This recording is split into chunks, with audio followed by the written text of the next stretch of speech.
Bases drop, new week of SDH AM. John, here, you there. Thanks for dropping by, as you always do. It is your standard packed Monday, the Reaction Monday, where everything is either overreaction, underreaction, or on par reaction about whatever happened on the weekend that you want to get into. Here's the rundown for the morning.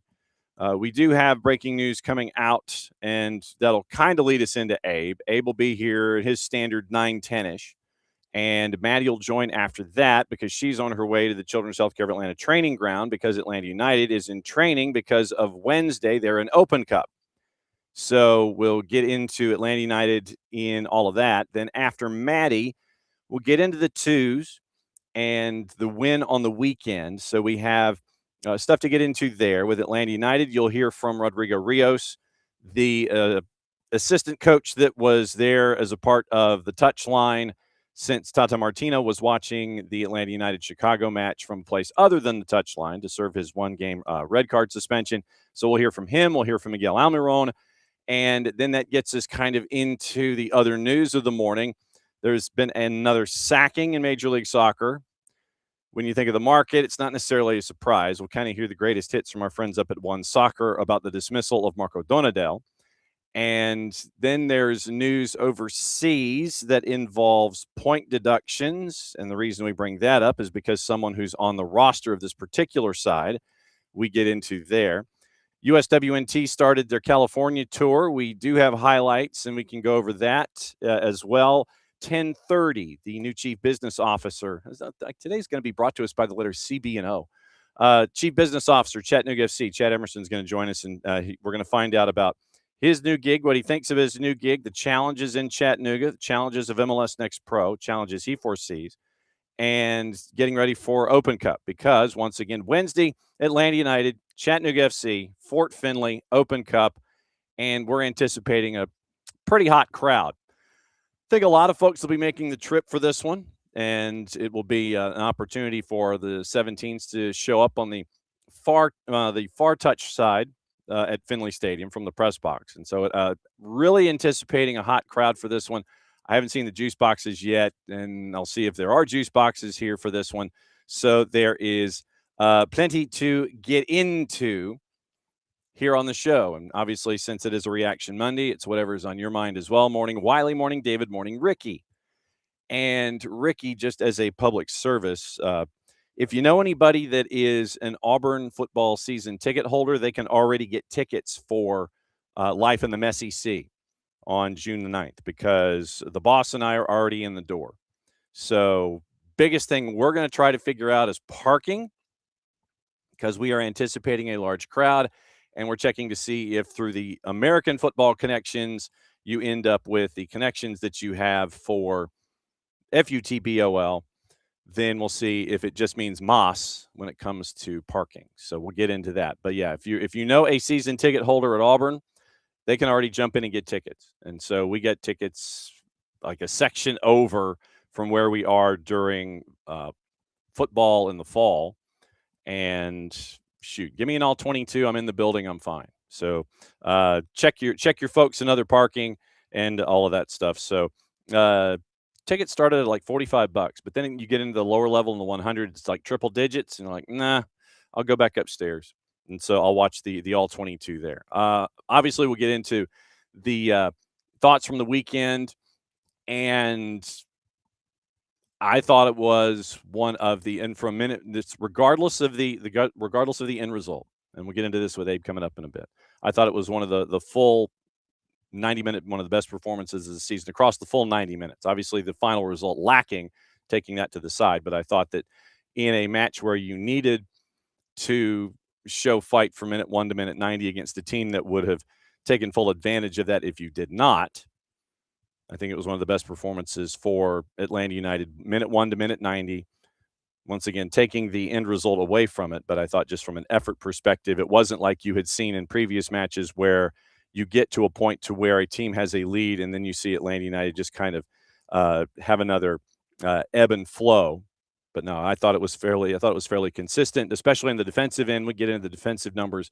Once again, that back line, and especially the two center backs in Mihai and Gregerson, pretty stout work. And Stian had, I think, 6 different categories registered defensively, and he also had the header that was cleared off the line in the 17th minute after the 1 goal from Chicago. Abe Gordon coming up in a bit. But since it is kind of a breaking newsy kind of day, and things have already started, let's go here before Abe joins us.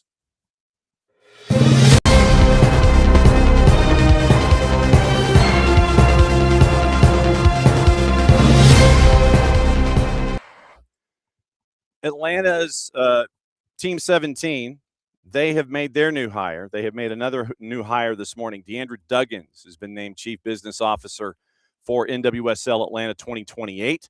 She is coming from the Las Vegas Aces, where the Vegas Aces had 3 finals appearances in 4 years, winning the title on a handful of those. So she's going to report directly to Mauricio Culebro, AMBSC's president of soccer, and starting on Wednesday. So VP and CBO, Atlanta, NWSL Atlanta 2028. And from her time with the Vegas Aces, back-to-back title runs, back-to-back championship runs, 22 and 23. First championship in franchise history, first ever for a professional sports team in Nevada. And then you have getting the Aces up to where they are recognized as part of the gold standard in the WNBA. And so she also comes back to Atlanta, considering that she got her MBA at Georgia State. So it's an opportunity for her to come home a little bit. 2020 honoree, GSU's 40 under 40. She is a member of the school's Sport Management Advisory Board. And so that is that's what you're looking at there with that grouping. So Silver Clio Award with the time with the Ravens, Director of Advertising and Branding. And so you now have an Events DC, which was part of their Convention and Sports Authority. So you go from there to the Ravens and Aces, and now she's here. So it is Chief Business Officer and Vice President, NWSL Atlanta 2028. So another big hire on the board for Team 17 in the NWSL. So Deandra Duggins is now online, and she starts in 2 days. So it is an opportunity for her to get something started from the ground up. From her time at Georgia State University, Deandra Duggins comes home. And so now it's time, as always, sometimes traditionally between 9:10 and 9:15, depending on levels of hydration and levels of activity. So we catch up with our buddy Abe Gordon and find out what's going on in his mind on a Monday.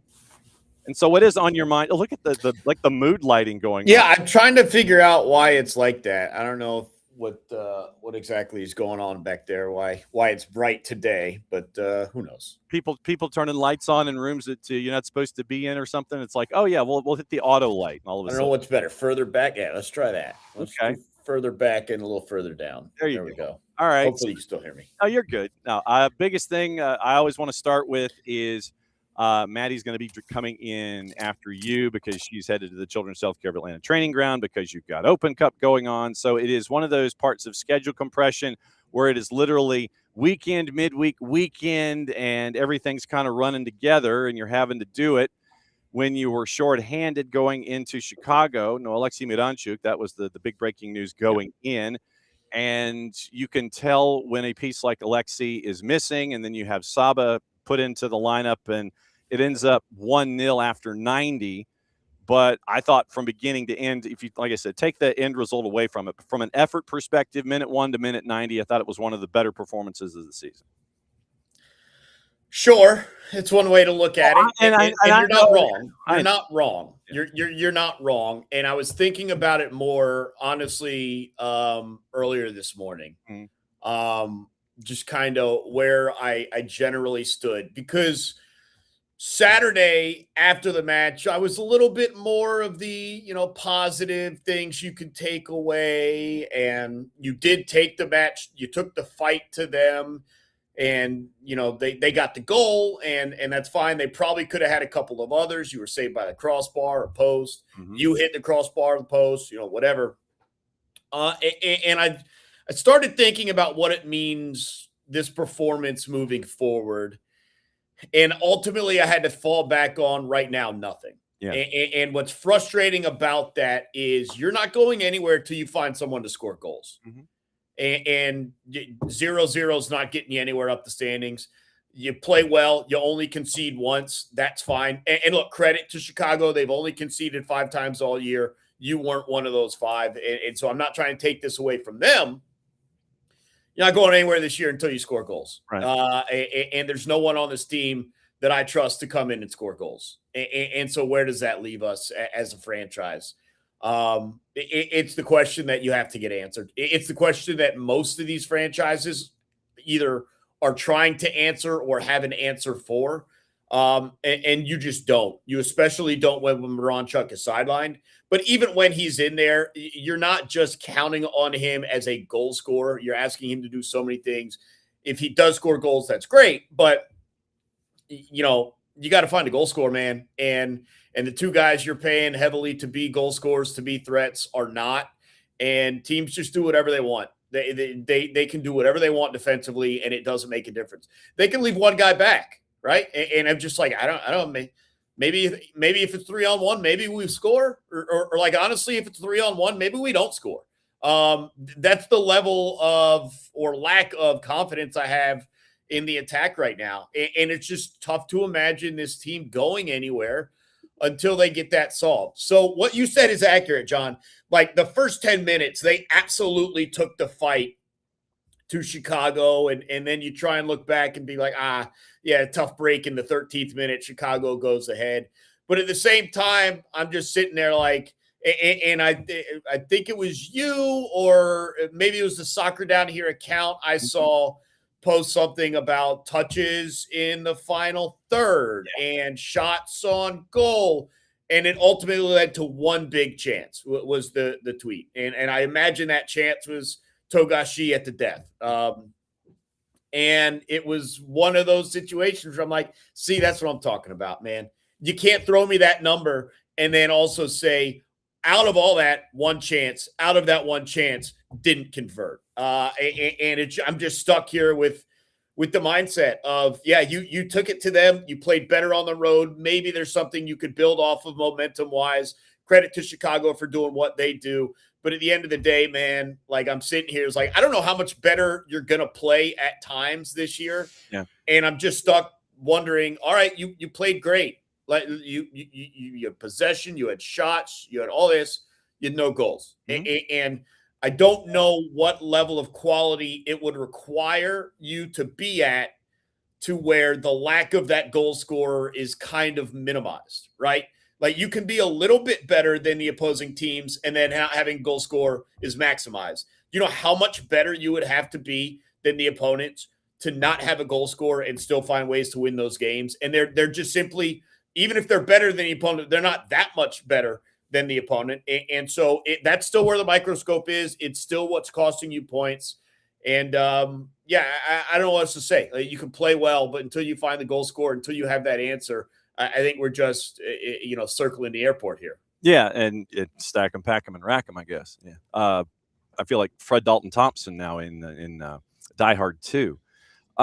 When you mention, obviously, the lack of offense, lack of goals. Last week, it was discussed by Tata Martino where there were parts of the 11 that were not finishing what the idea was supposed to be. So it's like you want to have your center backs engaging into play.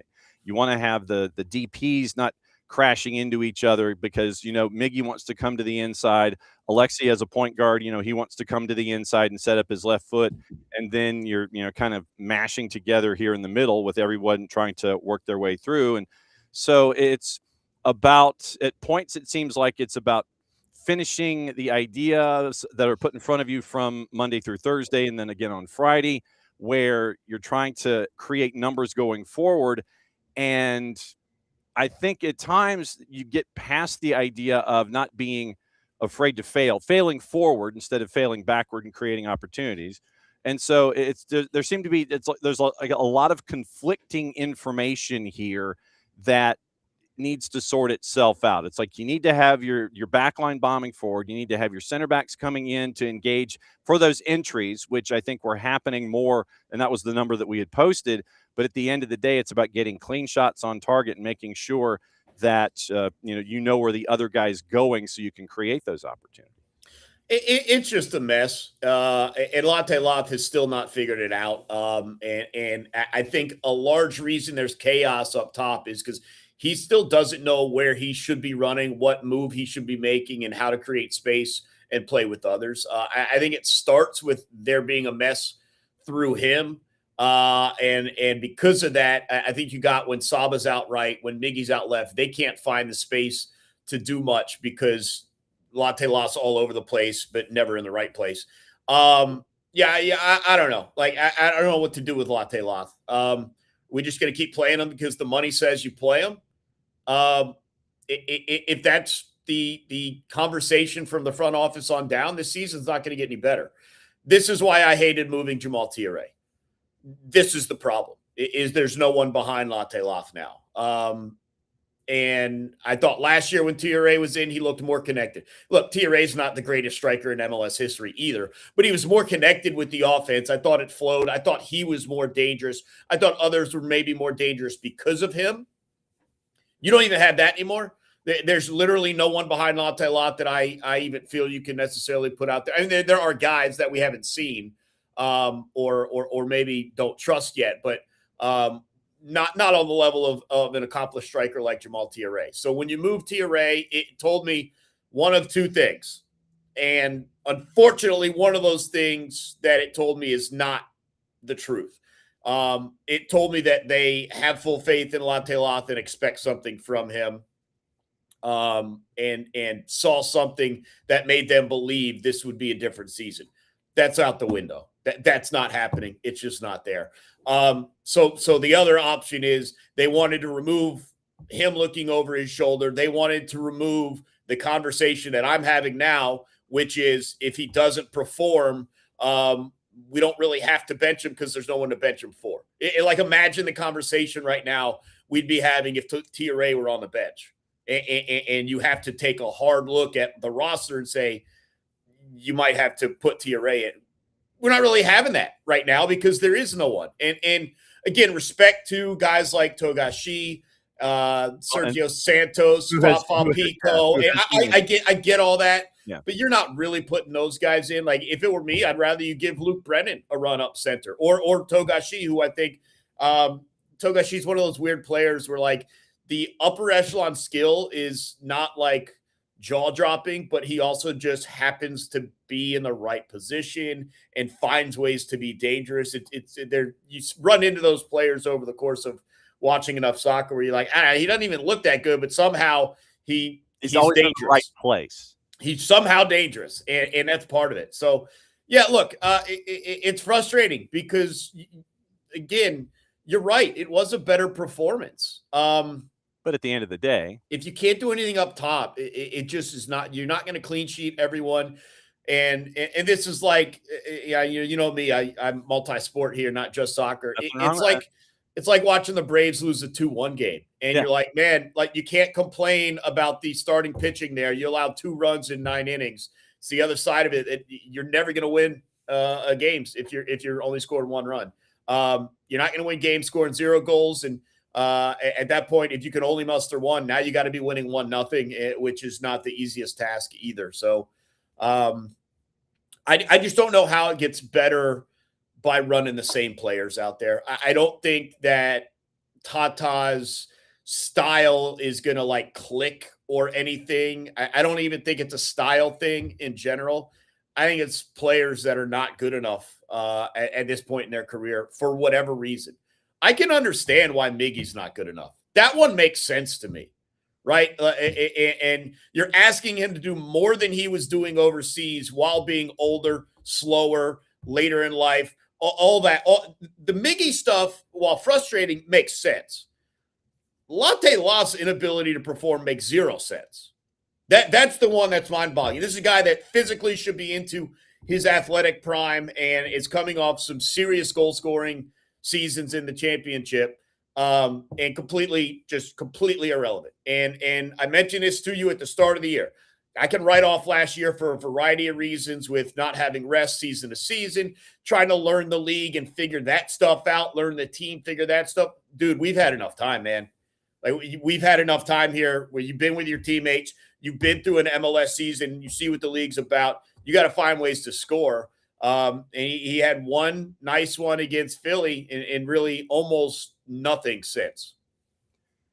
And I know what you're getting into, I guess, is the theory of expectation attached to economics, where if you're investing a lot of money, and that's why you bring in DPs, there is the level of proportion where it comes to the amount of money you spend should be in something of a direct proportion to the amount of output that you're getting from that individual. And so I think that's where you're going in here. That's not the problem. You pay a guy and he doesn't perform, fine. The problem is that you have no suggestion right now, at least it seems, in making a change there.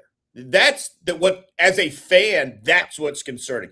If you overpay and miss on a guy, fine, admit the mistake. And this is not a Atlanta United thing. This is across all sports. We see it all the time. You pay a guy and you just have to keep letting him go. We'll go back to Braves baseball here for a second. It looked like you made a massive mistake with Marcell Ozuna, right? He's hitting 110.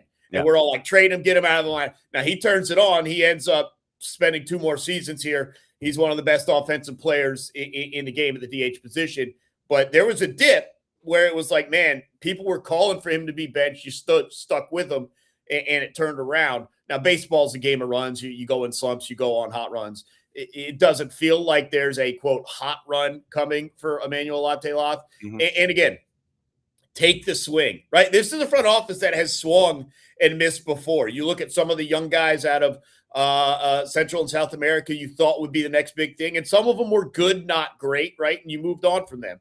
You know, Pity Martinez is kind of the big name that everyone looks at as supposed to be this next great thing, and he was okay. He's certainly been better than Até-Lath was, in my opinion, but ultimately wasn't good enough, and you decided to move on. You know, I again, pay the guy, swing and miss, that's fine. Be prepared to bench him if you're not getting what you need. It just doesn't feel like that's a step they're taking right now. And I don't see why the expectation is that anything's going to change, at least with Até-Lath right now. And so now you're in schedule compression. You're coming out of the road trip to Chicago. You head north to Chattanooga for Wednesday and Open Cup in the round of 32. And then after that, with Nashville going to Mexico and CONCACAF, and then they're coming back from that. And they got the extra day, though, because they play Tuesday. And so they get to kind of decompress from travel and such. But then you have everybody comes back together at Mercedes-Benz on Saturday night. And so you got 3 matches in a week that come at you from different angles. You're not going to like my answer on this. You're not beating Nashville at home. So, in my opinion, go all in against Chattanooga. You're not doing anything in MLS play. I don't see where that's coming from. You're 4 games away from playing for a championship in US Open Cup. Now, this is very rarely what a team does, and certainly we've seen Tata historically not how he approaches it. But like, if a season's gone and you can still find a way to potentially play for a trophy, go all in for that. I would be starting a first team on Wednesday. And if that means that you start a mishmash at home on Saturday, so be it. What are you going to do? Start the first team on Saturday and watch Nashville beat you 3-1, 3-0? Like, again, it's a terribly negative mindset. I get that. It's early enough in the season that maybe they feel differently, but I don't, because of the reasons I've laid out for you over the last 15 minutes. Like, so I would go in to make sure you beat Chattanooga, advance to the round of 16, and then see who you draw, and maybe advance to the quarterfinals. And I would take US Open Cup as serious, if not more seriously, than MLS season right now, based on what we've seen in MLS play from Atlanta United. Yeah, and if you, it has happened in the past, you win Open Cup, you get into CONCACAF, and so that gives you another way to get into the CONCACAF competitions. I I feel like this was not the conversation you expected to have coming off of a game in which, like, unanimously everyone was suggesting that, hey, we looked a lot better against Chicago, and they did. I'm not trying to take it away from that, but it's just like, man, I just – again, I was thinking about it this morning, John, and I just don't know how else to look at it outside of you played better and still lost. You threatened one time, and it just I don't know where you're going to go. You're now, and again, maybe I'd feel a little bit better if it wasn't Nashville. Like maybe if we're playing Philadelphia again, I'd be like, you played better against Chicago. Maybe you carry that over. What are you going to carry over, man? Like Nashville's going to come in here and do whatever they want to you. They rebounded off of their loss to Chicago by beating Orlando in Orlando, right? And they were up 2-0 in that game, and I think it was a penalty kick drew Orlando closer. But like they're coming off a pretty good win, and you're coming off a better performance in a loss. Like hooray! Like it's just frustrating, man. And I know the season's young enough that things could change, but I just don't feel like there's a little flavor there for it to be better. Okay. You know the ground rules that when we bring in another guest, you have to have a question for the incoming guest so you can leave. And so we bring in Maddie Cruz, and Maddie's on the ones and twos. Hang on just a second. Let me see if things are. And so she is in the parking lot. I'm gonna bring her shot in live just so we have her here. So Maddie is in. She's getting ready for practice, and that was quick. Well, she's completely intimidated by the prospect of getting a question. I don't think she's going to like the question I'm prepared to ask. Okay. But she was in the green room, and the second that I bring her in, all of a sudden, camera just goes, it's a Monday win, so we'll see what happens. All right, so here we go. Here's Maddie, and Maddie is here we go. There we go. All right, so Abe, so you can leave. It's a question for Maddie. So what's your question for Maddie? All right. If you're benching Latte Lop, who are you starting at striker up top in his place? Can y'all still hear me? Yeah, you're good. Okay, perfect. I don't know if y'all can see me or not. My camera's being a little bit weird. But anyway, if Latte Lap is not starting, then who am I putting up top? Mm-hmm. Yeah. Honestly, I think if I were going to play it, I feel like what you did against Lexington worked really well in the preseason game. So maybe it is you shift it and you have Alexi kind of starting as that 9 false 9, and then maybe it's Miguel and Saba on the right. Maybe I could see that working pretty well. And then you have Alexi drifting back as you see fit, and then coming forward depending on what you need for him to do, possession by possession. I think that's what Maddie's getting at, Abe. Yeah. So there's your. They should try it. They should try anything at this point. Yep. All right. So we got Chattanooga FC in the midweek. Let's see. So normal pregame, right? Yeah, it should be a normal pregame, kind of. We're still figuring out if Maddie's going to be here with me or if she's going to be at the stadium.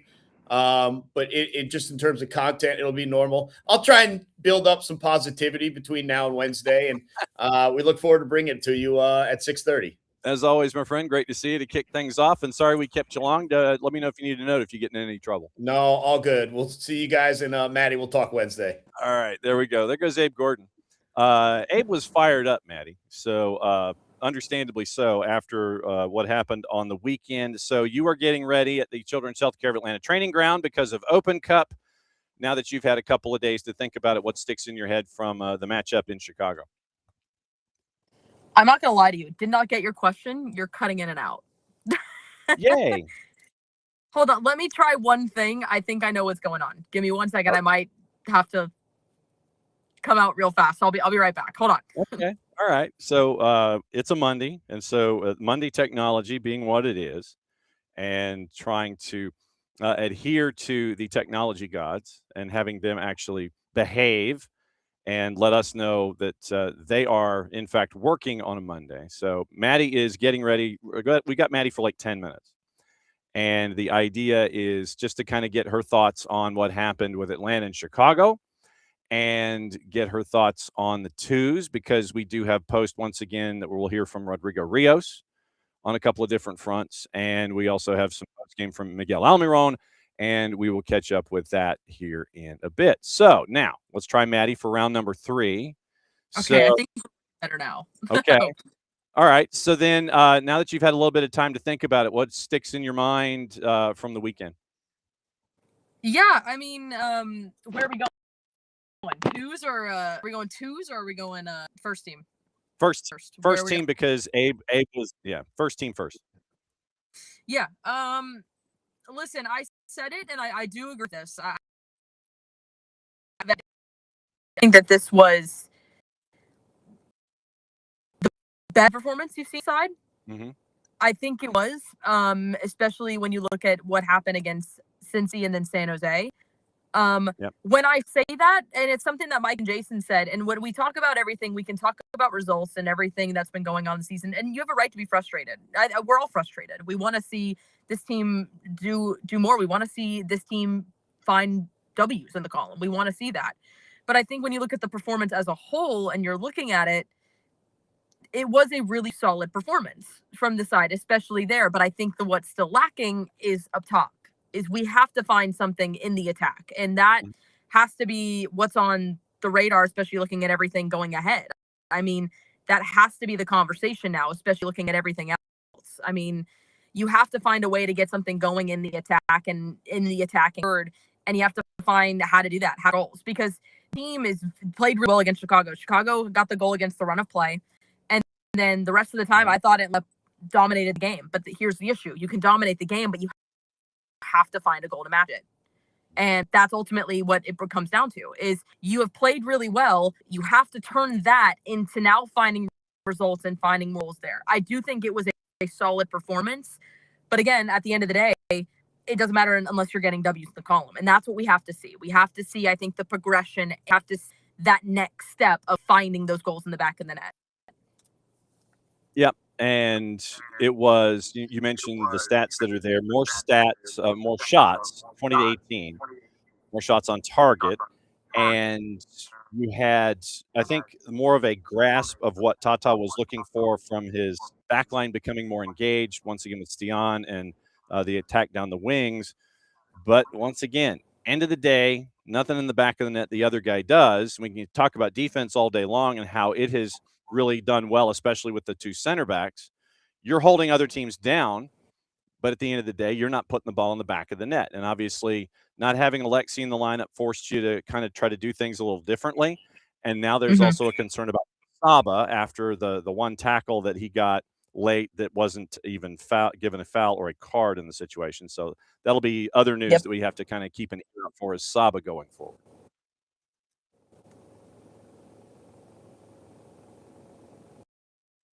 I love connections like this, where it just kind of cuts in and out. So you end up with the concern about Saba as well. And Maddie, can you hear me? Let's start there. Yes, I can hear you. Okay, there we go. I got you. Okay, so yeah, just more concerns. You didn't have Alexi. You bring in Saba. Saba's injured. That is also something that we got to keep an eye on going forward, because with all of the injuries, no Sergio Santos, Fafa Pico trying to become integrated. You need to have the guys up front, doing what you need them to do, but now you've got injuries that you have to monitor with two separate individuals in Alexi and Saba now.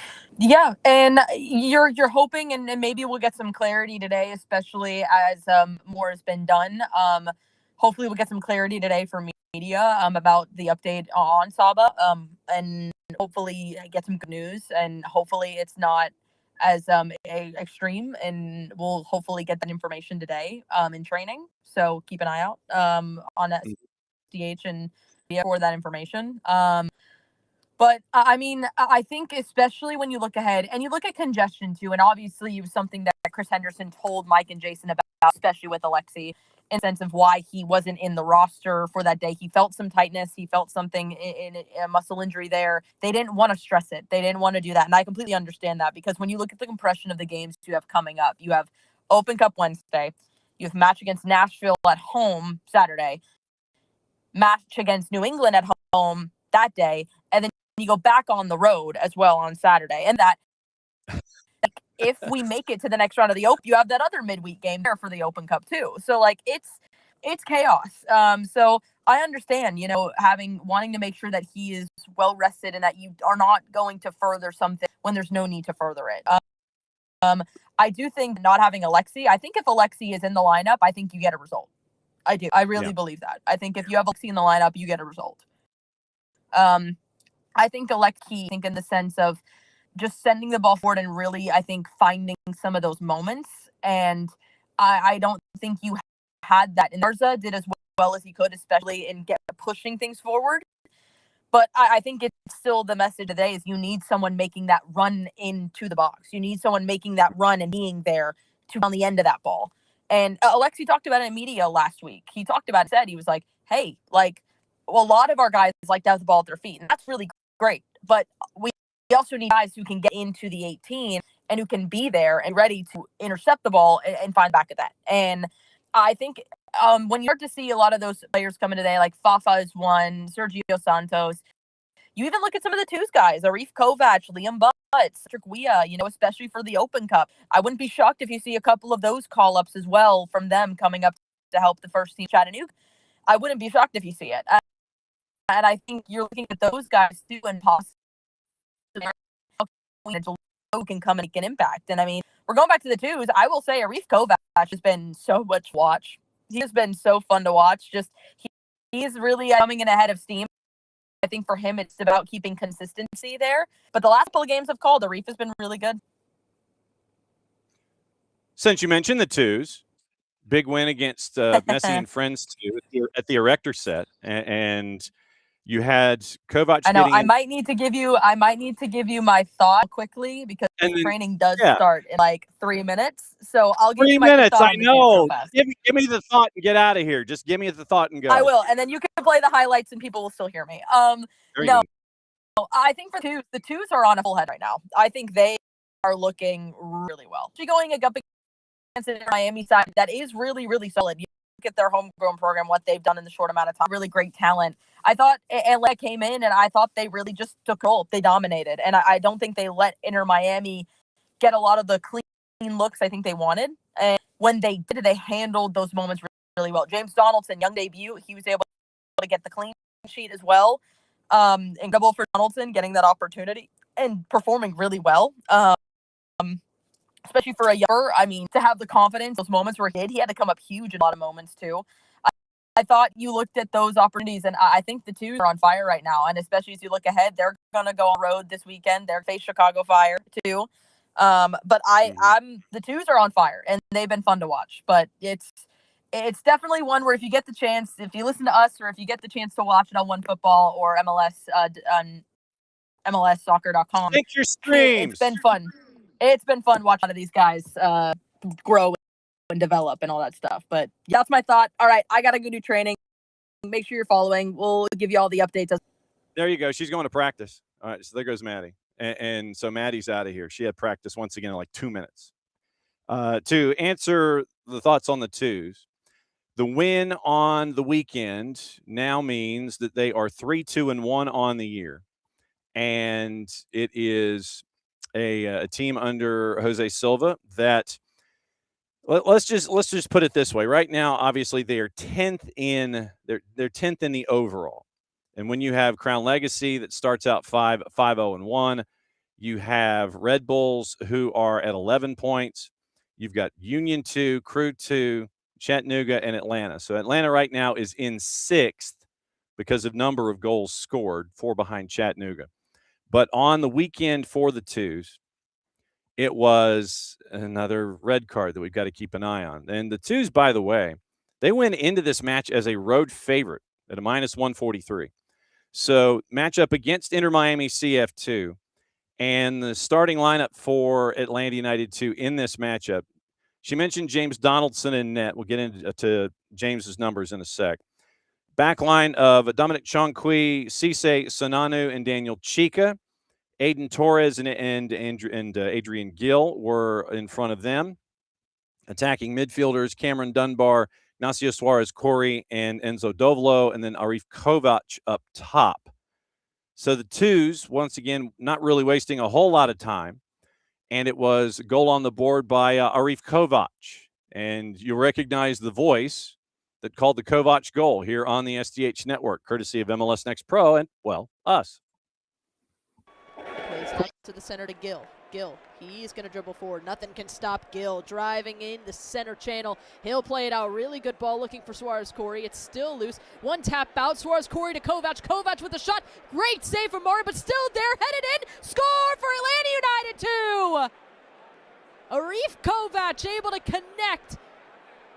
Marine got the initial save, but then couldn't hold on to it, and on the rebound, Arif Kovac is able to make it 1-0. It's a tap from Suarez Corey, and then Arif Kovac tries the shot. Marine gets the initial save, but then able to head it down into the goal, right past Marine, is Arif Kovac. Follows through on it. 1-0 Atlanta United 2. And just to give you an idea on the night that Matias Marin had, he was the highest-rated player on either side, listed as a 9.6 on SofaScore, 10 saves on the night, 7 inside the 18, 2 successful runouts for him on the day. Then the other numbers for Matias Marin to kind of keep everybody even as close as they could anyway for Inter Miami CF2. 12 recoveries on the night, and he was 2 for 3 on his ground duels. Then you had 67 touches for Matias Marin on the night, 2 for 2 on the dribble. Once again, loses possession 8 times, had 13 carries and a plus 36 meters in his distance. And then passing on the night, 38 of 46 passing for 83%. Passes in the opposition half, though, were only 3 for 10, although he did connect on 13 long balls. But Matias Marin, 9.6 on SofaScore. I cannot remember the last time that a keeper had that large a number. It was 1-0 at the break. Then you have this moment, early second half, for the second goal on the board that you're trying to chase, and it would end up Cameron Dunbar getting on the board for Atlanta United 2, courtesy of, once again, us. Circling back around, Suarez Corey able to win it back immediately for Atlanta United 2. Arif Kovac sending forward. Dunbar wide open in the 18. Dunbar slips it through, finds the back of the net. It all starts with Ignacio Suarez Corey as he's able to drive through. He's able to immediately stab the ball away and send it to Arif Kovac. Kovac sees the runner on the left side from Cameron Dunbar, wide open, nobody there. Cameron Dunbar, one tap into the 18, and he slots it right into the back of net, past Marin to make it 2-0 for Atlanta United 2 for his first goal as a 5-stripe. That would be the final. It would be 2-0 Atlanta United 2 over Inter Miami CF at Chase Stadium in Fort Lauderdale. James Donaldson, 17 years and 21 days old, so literally just turning 17 less than a month ago. He made his first professional appearance and start, gets the clean sheet, youngest keeper in Atlanta United 2 history to do it. 3 saves in the opening 10 minutes and got a big stop off a free kick that hit the crossbar with 5 minutes to go to preserve the clean sheet, and then obviously the win for Atlanta United 2 on the night. So the final numbers for James Donaldson: 5 saves, 2 from inside the 18. He had the 1 successful run out. Defensive stats for James Donaldson: it was just the 1 contribution, 1 clear, and 13 recoveries on the night.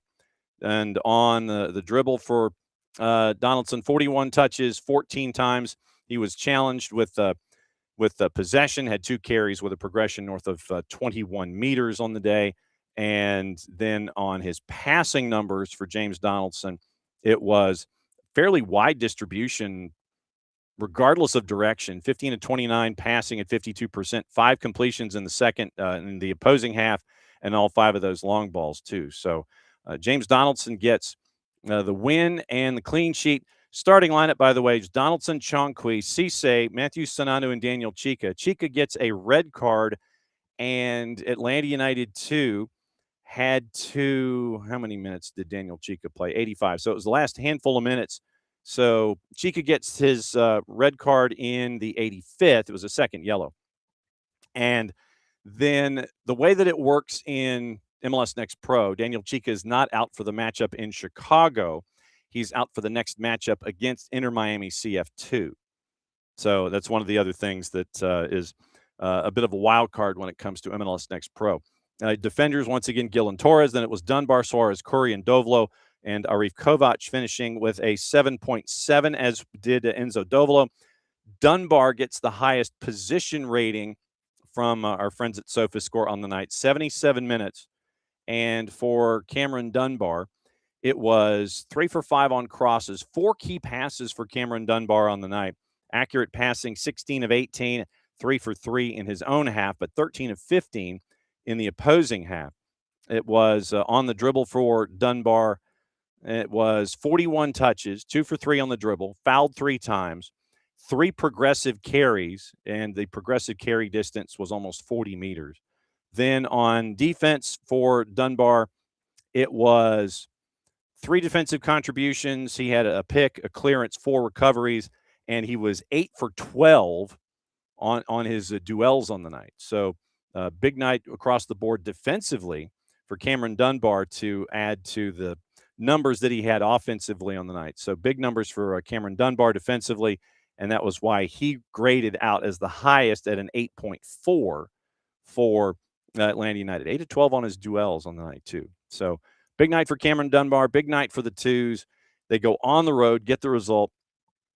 3-2-1 now in the Eastern Conference. And once again, we'll have all the coverage for you coming up this weekend. Saturday is going to be kind of off the rails a bit, just to kind of give you an idea. It is, with the standings right now in the East, Atlanta is in 6th place. Once again, same record as Chattanooga FC, less goals scored. So that's kind of where the Twos are right now in the season. Handful of teams at 10 points, 3 teams at 11 points, 3 teams at 10, and then Crown Legacy out of the blocks with 5 wins in their first 6. So for Atlanta, they're going to take on Chicago Fire in Bridgeview next week on Saturday. The Fire have 3 shootout wins and 1 win on the year. So their record's 1-1-3, but they've won all 3 of those shootouts to get the extra point. That's why they're at 9 points, and that's why they're in 8th. A lot of their firepower not around. Jason Shukaluk is now with the first team. Shukaluk had a great season for them last year, chasing the Golden Boot in MLS NEXT Pro. But the weekend on Saturday, here's just to give you a bit of a preview as to what the weekend is going to be like. It is going to be Academy to start, and it is going to be the 2 matches against Charlotte's Academy. That's going to be on Saturday morning, 10 and noon. Then after that, it is going to be Atlanta United 2 and Chicago Fire 2, 4 o'clock Eastern time on the network. And so Jason will have the call for that one, and it'll be a 4:03 kick. Then after that is over, then it's the first team, 92.9 The Game, I think, in the Odyssey app, where it is going to be 6:30 Five Stripes countdown with Abe and Maddie. Game at 7:40 kick with Mike and Jason. Five Stripes countdown after with me and Abe. So it is literally going to be 12 hours of soccer available to you on your Saturday. 2 academy matches against Charlotte. Match up with the Twos in Chicago here on the network. And then you can sync up your broadcast however you watch, whether it's on the MLS YouTube channel, OneFootball, or MLSNextPro.com.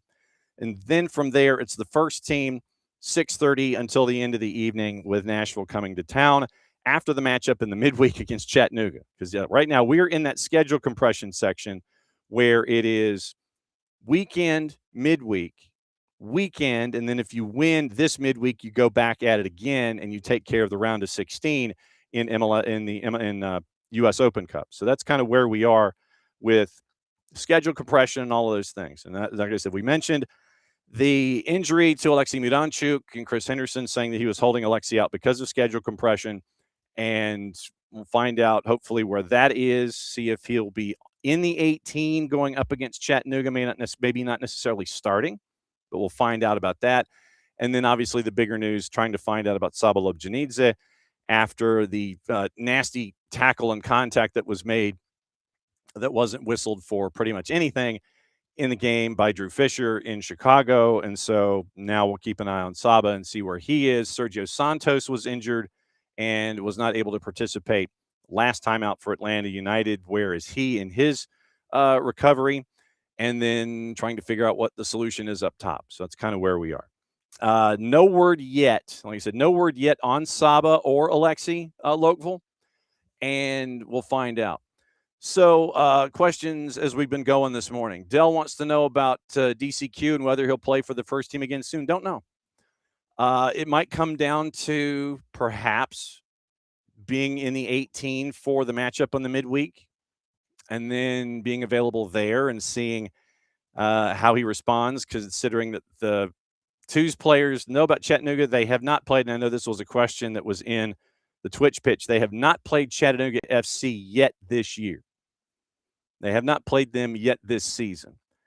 And when is that first matchup, by the way? So the first matchup with Atlanta United 2 and Chattanooga is set for, when we scroll the schedule down, it is June 13th in Athens.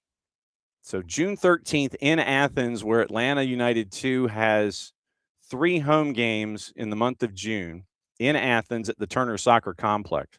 The second one is the matchup against Chattanooga FC. So it's Chicago Fire 2, and they start on the 6th. Then the 13th is Chattanooga FC. Then Atlanta United 2 goes to Columbus, and then they come back for the third home match in June on the 27th against Crown Legacy. Then the matchup in Chattanooga at Fort Finley is August the 8th. So those are the 2 matchups. And then they meet again in Finley in September on September 13th, next to last match of the regular season. Home finale once again for Atlanta United 2, venue TBD, September the 8th against Connecticut United. Then they go on the road for their final 2 at Chattanooga on the afternoon of the 13th. Then it is decision day on the 20th against Orlando City B at Osceola Heritage Park. So they play Chattanooga 3 times. First time is at home in Athens, June 13th, and then they have the matchups against them in August and in September, the penultimate match day of the season. So that's the rundown against Chattanooga FC. But Dominic Chongqui, my guess is he'll be having his moments practicing with the first team, and if there's a moment where Tata Martino thinks that DCQ can help out, then he will be a part of game days and things. So good morning to Emilio. Good morning, Michael. And let's see. Good morning to Lokeville. Good morning to Dell. Good morning to Abby. And let's see. Who else is in here this morning? Let's see. Let's see. There's me. Let's see. Morning, Wiley. And let's see. I'm trying to see if there's anybody else that I might have missed. David and Ricky and Wiley. So good morning to all of you folks. Chad Emerson, CBO of Chattanooga FC, joining us at the bottom of the hour to break down everything Chattanooga FC as they get ready for Open Cup again, Atlanta United again, at Fort Finley again. So we'll see what happens there. Once again, should be a relatively straightforward broadcast on Wednesday, but obviously we'll have all the coverage there. Obviously, that means that Thursday morning I will not be here in the studio. I will be north of the studio with all of the post-mortem and things like that from Open Cup, and it will be, I think, don't quote me yet, we're efforting Jessica Charman, and I think that's going to be in the 9 a.m. hour on Thursday. And since we're talking about it, here's the rundown of what we have on the day. Obviously tonight, soccer over there, that's going to be from 8 to 10. We'll break down a lot of things going on. We do have some greatest hits to get into. And later today, you will get a new Copa Libertadores show from our friend Howard Hamilton at Soccer Metrics. There is news out of Union Berlin. There are the Copas to get into. What happened this weekend in England? Chelsea's finances are a little bit more in detail. And then there is West Brom. And we got to get into that because of one of the players for the West Brom roster and who he used to play for. So we'll get into that here in this next half hour, but we do have a lot of things to get into for soccer over there, plus picks of the week. And I got to see how well I did, which probably means that Jarrett won, and then we'll see how it was in the Discord. But that's 8 to 10 tonight here on the network, soccer over there, and we'll break down everything that is going on in and around the planet. Now, I'd mentioned post from Atlanta United and what happened in Chicago. And first off, what we will do is a couple of questions with Miguel Almiron, and that comes from Soldier Field. And Jason's asking the questions to Miggy, and you'll also hear the voice of Justin Veldhouse from Atlanta United Communications. So here's a little bit of the post-match presser with Miguel Almiron after the 1-0 loss in Chicago. No, creo que fue un partido difícil. Ya sabíamos que iba a ser difícil acá en Chicago, pero creo que los primeros 30 minutos, la verdad que el equipo estaba bien, la actitud creo que cambió también. Lastimosamente recibimos nuevamente ese gol y creo que cambió un poco el partido, pero luego después tuvimos nuestras chances, no pudimos concretar y nada, creo que nos vamos con un sabor amargo. I think it was a tough game. I think we knew it was going to be a tough game coming here to Chicago. But I thought that, we started the game well. We had a good 25, 30 minutes. And I thought the attitude was good. And then, we give up the goal. And after that, I think the game changed. That goal changes the game. But we still had our chances and opportunities in the second half. But unfortunately, we weren't able to convert. And so we're leaving with a bitter taste in our mouths. It felt like the team connected better in the attacking half tonight. Did it seem that way to you? Se vio que el equipo conectó mejor en los ataques y así te sentiste también. Sí, el equipo, como dije, creo que está agarrando de a poco lo que nos está pidiendo el Tata. Lastimosamente, obviamente necesitamos los resultados para que la gente vea también el trabajo que se está haciendo. No estamos logrando esos resultados, pero bueno. Tenemos que seguir trabajando. Yo confío mucho en mi equipo, confío en mis compañeros y cada uno, como dije y como vengo diciendo, tenemos que hacernos responsables. Yo soy el primero en que tiene que hacerse responsable de esto y nada, esto salimos todos juntos con mucho trabajo. Yeah, I think as I've said before, little by little, we're all picking up on the way Tata wants to play. Unfortunately, right now, we're not getting the results to go along with that. But I have a lot of confidence in my team, in everyone. And as I've said, we have to be responsible for the situation, starting with myself. We have to take this on, and we're the ones who are going to work to get out of it. Miguel Almiron after the match on Saturday night. And that was a bit of the conversation that was had with Miggy. And assistant Rodrigo Rios was the assistant that was the coaching staff sound for the matchup against Chicago. And here is part of that post.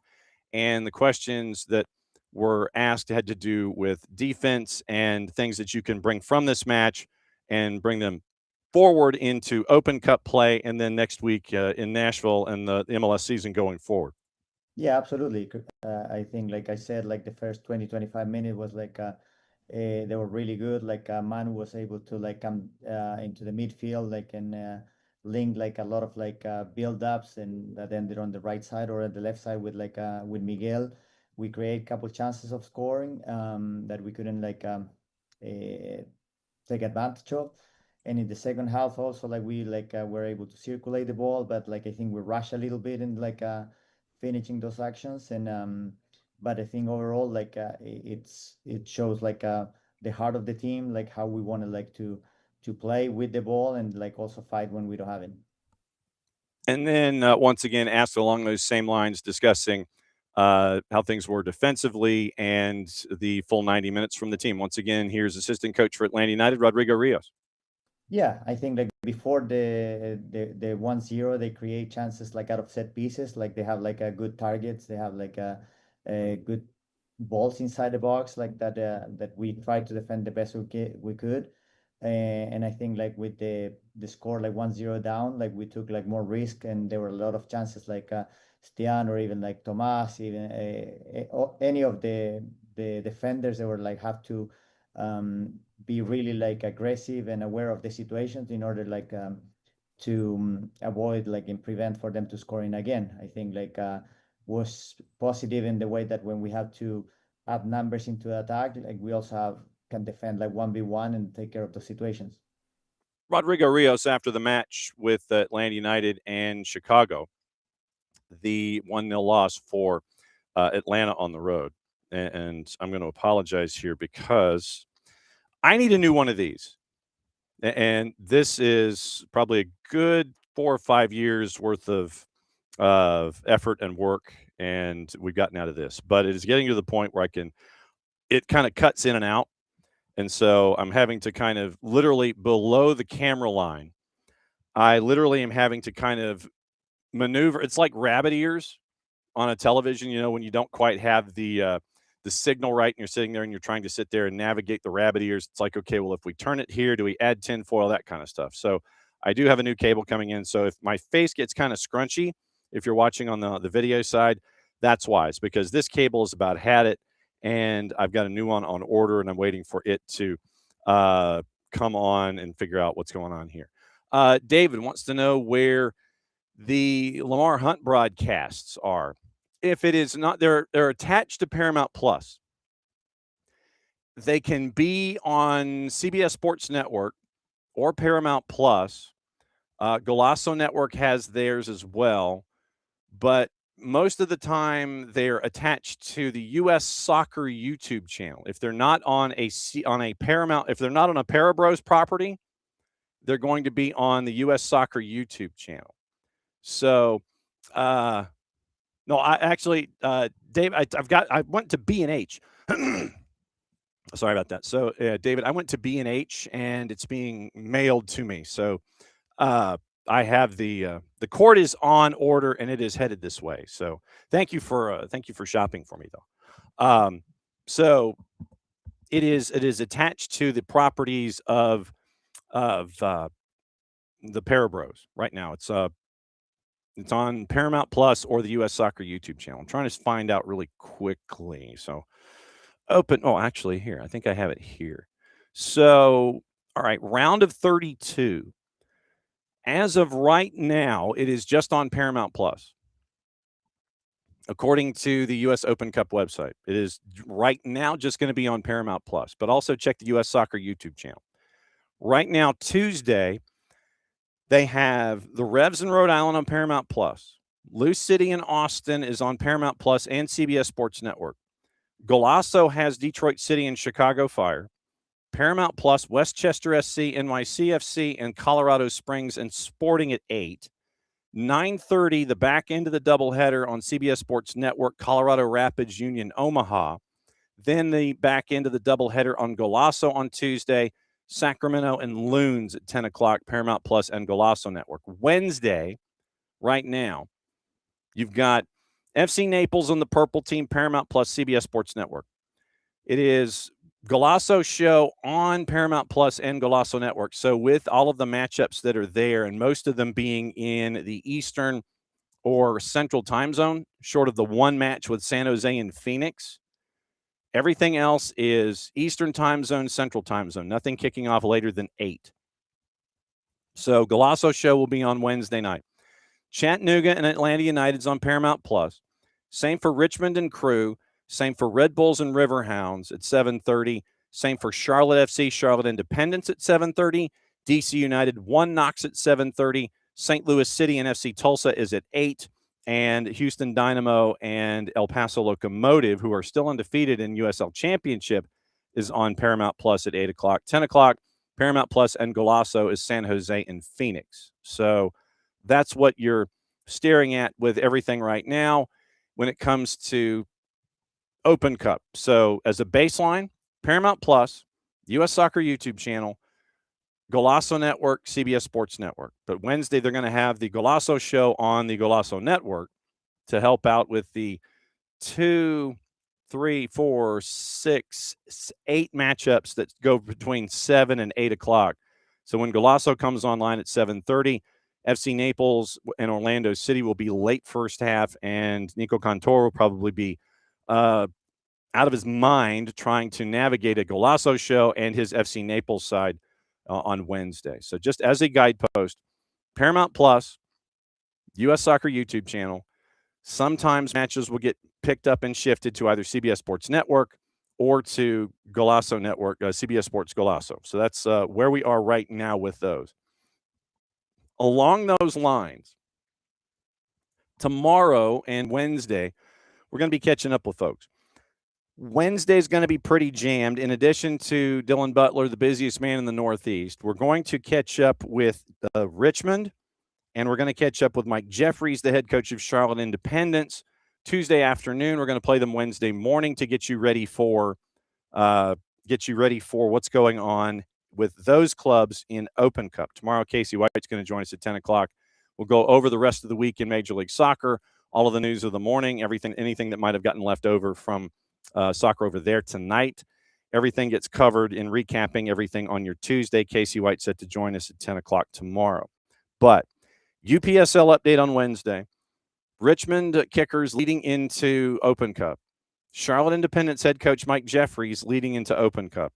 And then Dylan Butler Wednesday. Thursday, like I said, I think we're efforting Jess Charman to be on in the 9 o'clock hour, plus any cup sets that come along on Wednesday and Thursday. And then the power hour with Nino and Nico at 10 and 10:30. Friday, Lucas Panzica is going to join us for opposition research, batting leadoff at 9 o'clock. Then hopefully see if we can hear from our friends at Beyond Goals Mentoring at 9:30 and our friends from Apple at 10 to get you into the weekend and all of that. But yes, Open Cup Chattanooga on Wednesday, so you'll get a lot of that in hour number 1 as well, in addition to all of the programming that we have on the SDH network going forward and kind of keeping an eye on folks. And we also are getting the opportunity to catch up with the inductees in the most recent class of the National Soccer Hall of Fame. And we'll be having sound bites from that throughout the week, specifically on Wednesday and on Friday late, catching up with Carrie Seitz. So that's kind of the rundown of where we are on the week. So it's going to be crazy, and it's going to be flying around and catching a bunch of different topics on a bunch of different things. So speaking of which, while we were away on the weekend, and tell me if you've heard this before, CF Montreal is moving on from a head coach. And it was Marco Donadel. His time was not very successful in CF Montreal. Here is a portion of the conversation that was had by our friends at One Soccer. You will hear some familiar voices. Our friend Gareth Wheeler and our friend Christian Jack are two of the three. Marco Donadel dismissed on the weekend after the big loss on Saturday night. So here's their discussion about what's going on in Montreal, and it ain't good. Promise me, it ain't good. Can you tell whether this was the right move to make or not? We all knew it was coming because it's a recurring theme. Ultimately, the moment that things don't go well at that club, they point right away to the man that they give the keys to take charge of it. How can any manager come to the CF Montreal side in this MLS where you're paying big dollars to bring in big players and they never do that? I just didn't see anything that happened between last March and October that warranted giving him the job full time other than sheer convenience. The players that are available for selection aren't at an MLS level for me. Everybody I speak to who has the opportunity to work for them, when they leave, they feel relieved because they did all they could. And when they were there, many of them told me they didn't necessarily feel like that they were really rewarded for whatever job that would be. I had a conversation with somebody recently who said, did you know that like their average crowd's down about 3,000? In the last 4 years. So it's gone from about 18 to about 16. And my response to that was, that's a good number. It's a fantastic fan base who deserve way more in a brilliant sports city. And that's a culture, a sporting culture that we could only wish for in many provinces across this country. And they absolutely adore their football and they know it and they're smart. And they don't ask for $15 million DPs like a Lorenzo Insigne. They don't even ask for that. For me, that fantastic fan base is taken for granted. Christian Jack, Gareth Wheeler, part of the discussion on One Soccer. Marco Donadel out 7-20-9. 7-20-9. That was Donadel's run in Montreal. And so Marco Donadel was dismissed after the loss on Saturday night. And now 1-6-1 on the year. Jacopo Falanga, Lorenzo Penzauti also let go. Philippe Eulefroy was named interim coach.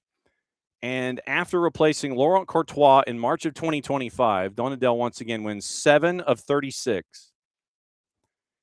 Now, the 11th head coach in the club's MLS history. And now Joey Saputo is chasing after coach number 12. 7-20-9.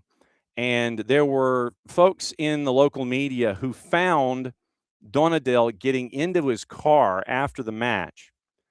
And they wanted to ask him some questions about his future and such. And Donadell did not answer the questions from the local media. He kind of rolled down his window, from what we understand, and just kind of shook his head and was very, very quiet about it.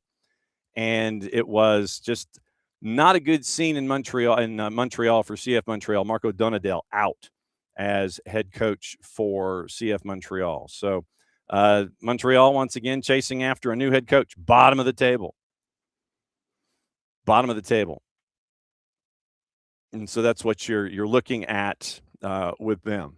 Now you wonder, okay, so what's Joey Saputo going to do now?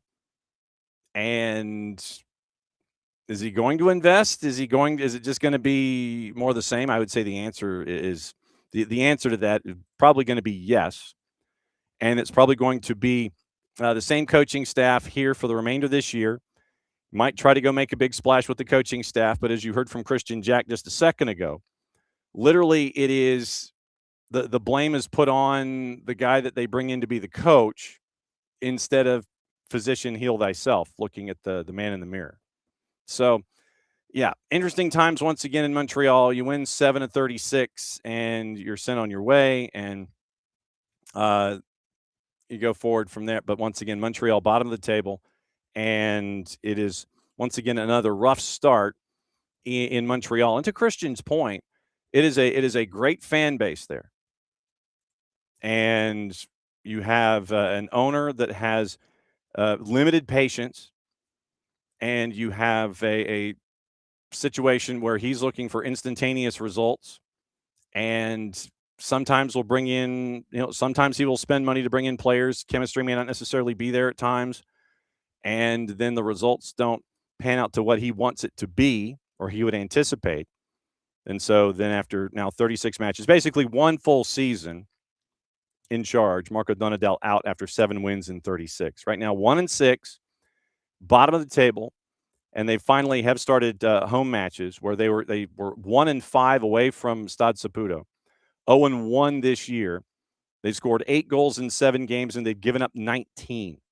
They have the second worst defense in the East, and they also have the second worst defense overall. Second worst defense overall in Major League Soccer. Orlando is the worst defense, and they've given up 24 goals in 7 and have a goal difference of -18. Montreal given up 19 goals this year, and they've scored 8 in 7. Goal difference of -11, but they're at the bottom of the table with their 1 win and goal difference of -11. So news out of Montreal was there. All right. I wanted to get into, before Chad Emerson joins us at the bottom of the hour, I wanted to get into the news out of West Brom because of George Campbell and the attachment there. The club has come out with a statement, and it came out very, very early this morning, our time. And it is where West Brom is now the proud owner of a judgment and a points deduction. Press release from West Brom that came out just before we went on the air this morning. Acknowledges media reports relating to the club's compliance with the EFL's profit and sustainability rules. Club considers that it has fully complied with the P&S. Club will continue to cooperate with the EFL's Club Financial Reporting Unit. Looks forward to resolving the matter. Albion understands the concerns of supporters and thanks fans for their unwavering support of the team, whose success on the pitch during the final 4 games of the season remains our absolute priority. It would not be appropriate for the club to comment further at this stage. So they ain't commenting on anything that has been put out into the public sphere when it comes to their points deduction. That now, when it comes to the EFL, they deny, meaning West Brom, that they've broken rules. The penalty, the potential points penalty, would be for this season. So right now, they're 2 points above the relegation zone. The Telegraph reported that the CFRU filed a compliance report to West Brom over a breach of loss limits from last season under PSR. Sanctions applied in the season after the breach, which means that since it was last year that they're looking at the numbers, the points would apply to this year. And so it would apply to the total that's there. Championship clubs have to keep losses under £39 million over a 3-year assessment period. Some losses are added back, for lack of a better word, in the PSR calculation, spending on infrastructure, youth and women's football, things like that. Club competed in the championship last year, required to submit their annual accounts by the end of the calendar year. Decisions taken over sanctions are usually published. Prior to that, discussions are confidential, and the EFL has not commented. But right now, West Brom could be facing a points penalty, but they are challenging it, saying that they have complied with all of the rules when it comes to profit and sustainability in the EFL Championship. So if, and I say if, we mentioned where things are right now with them. So if you end up with any kind of a deduction in the championship, right now the table is West Brom is in 20th. The bottom 3 teams go down to League One. 22, 3, and 4. No playoff or anything like that like they do in Germany. West Brom is at 46 points. Any kind of deduction puts them into the relegation, short of 1 point, which would be kind of futile. So Blackburn, 48 points. West Brom is 20th at 46. Portsmouth is right now above the line at 45 points. Oxford United's at 44. They are in the relegation zone. So West Brom right now is only 2 points from safety. Leicester City breached EFL regulations. They were deducted 6 points. They're at 41 points. Say a 6-point deduction happens for West Brom, Leicester would be 3 points from safety. Portsmouth slides up. Oxford's out of the relegation zone. And then it would be some combination of Leicester, West Brom, and Sheffield Wednesday. Sheffield Wednesday, remember, back in February, were relegated to League One. They've only won once in 42 matches this year. And the owners are like, no, we're not paying the previous owner any money to get out of administration. We're going to take our losses. We'll be in League One next year. And they could also have a deduction to start next season, to start in the negative next year for Sheffield Wednesday. But keep an eye on West Brom. George Campbell having a great second half for them in the championship. But keep an eye on West Brom. They don't know what the point total would be that they would be deducted at present, but they are 2 points from safety at the moment. West Brom's like, nuh-uh. EFL's like, yeah. And so the two sides are going to work together. Quick note out of Chelsea. John Terry is set to take over at Colchester United, according to the 3-letter paper. And since he can't coach it, looks like he's found partners, £14 million deal to buy the club alongside a consortium. So it wouldn't be for coaching. It would actually be for like ownership and stuff.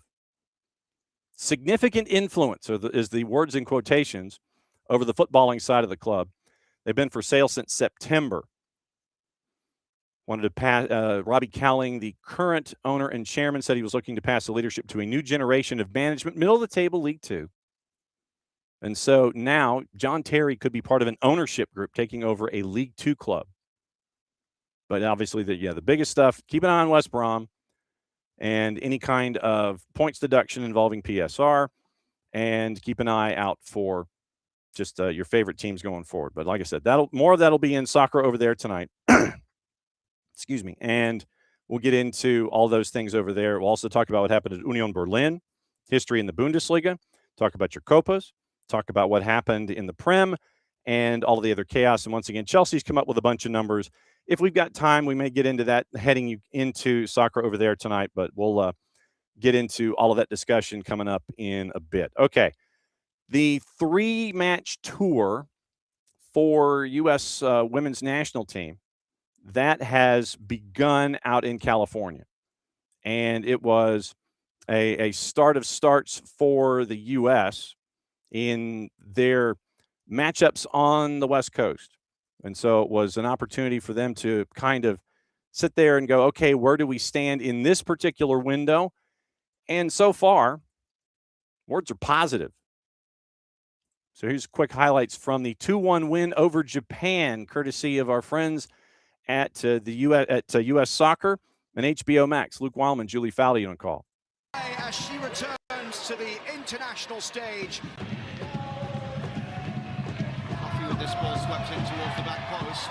Rodman back inside, rolls Lavelle! Oh no! Takahashi playing it back, and in fact it's played through here for Lavelle. And Lavelle's ball across goal. Might come towards Alyssa Thompson. Lavelle, back for Heaps. It's turned! Lindsay Heaps doubles the advantage. Amano with this cross into the middle, headed away by Fox. Now flicked in, the US requesting the offside flag. But as Ueki goes to pick the ball up from the net, it seems as if the goal has been given. And it was by the time it was done. 2-1 your final in match number 1 out on the West Coast. Once again, thanks to our friends at HBO Max, TNT. Take your pick when it comes to WBD Sports and U.S. Soccer. Rose Lavelle coming up big and scored a goal, set up another. First of 2 friendlies for the USWNT over Japan. Reigning U.S. Soccer Female Player of the Year. Scored after just 9 minutes at PayPal Park. And then key role in the second goal just after halftime. Lindsay Heaps gets the second goal, puts it past Ayaka Yamashita, and it was 2-1 at PayPal Park, and the tour out west continues for the women's national team. Now, time to catch up with what's going on in Chattanooga, because there's someone who now has a different line on the business card. We get to talk about that. We get to talk about very, very busy times in Chattanooga at Fort Finley. And this is where we catch up with our friend Chad Emerson, find out what's going on with Chad and the new gig in Chattanooga. So Chief Business Officer, Chattanooga FC Chad Emerson. How are you, my friend? Oh, John, it's great to talk to you again. And I'm still wearing blue. No doubt. So what's it like now there and the unique challenges that you saw with the CFC coming over from Huntsville City?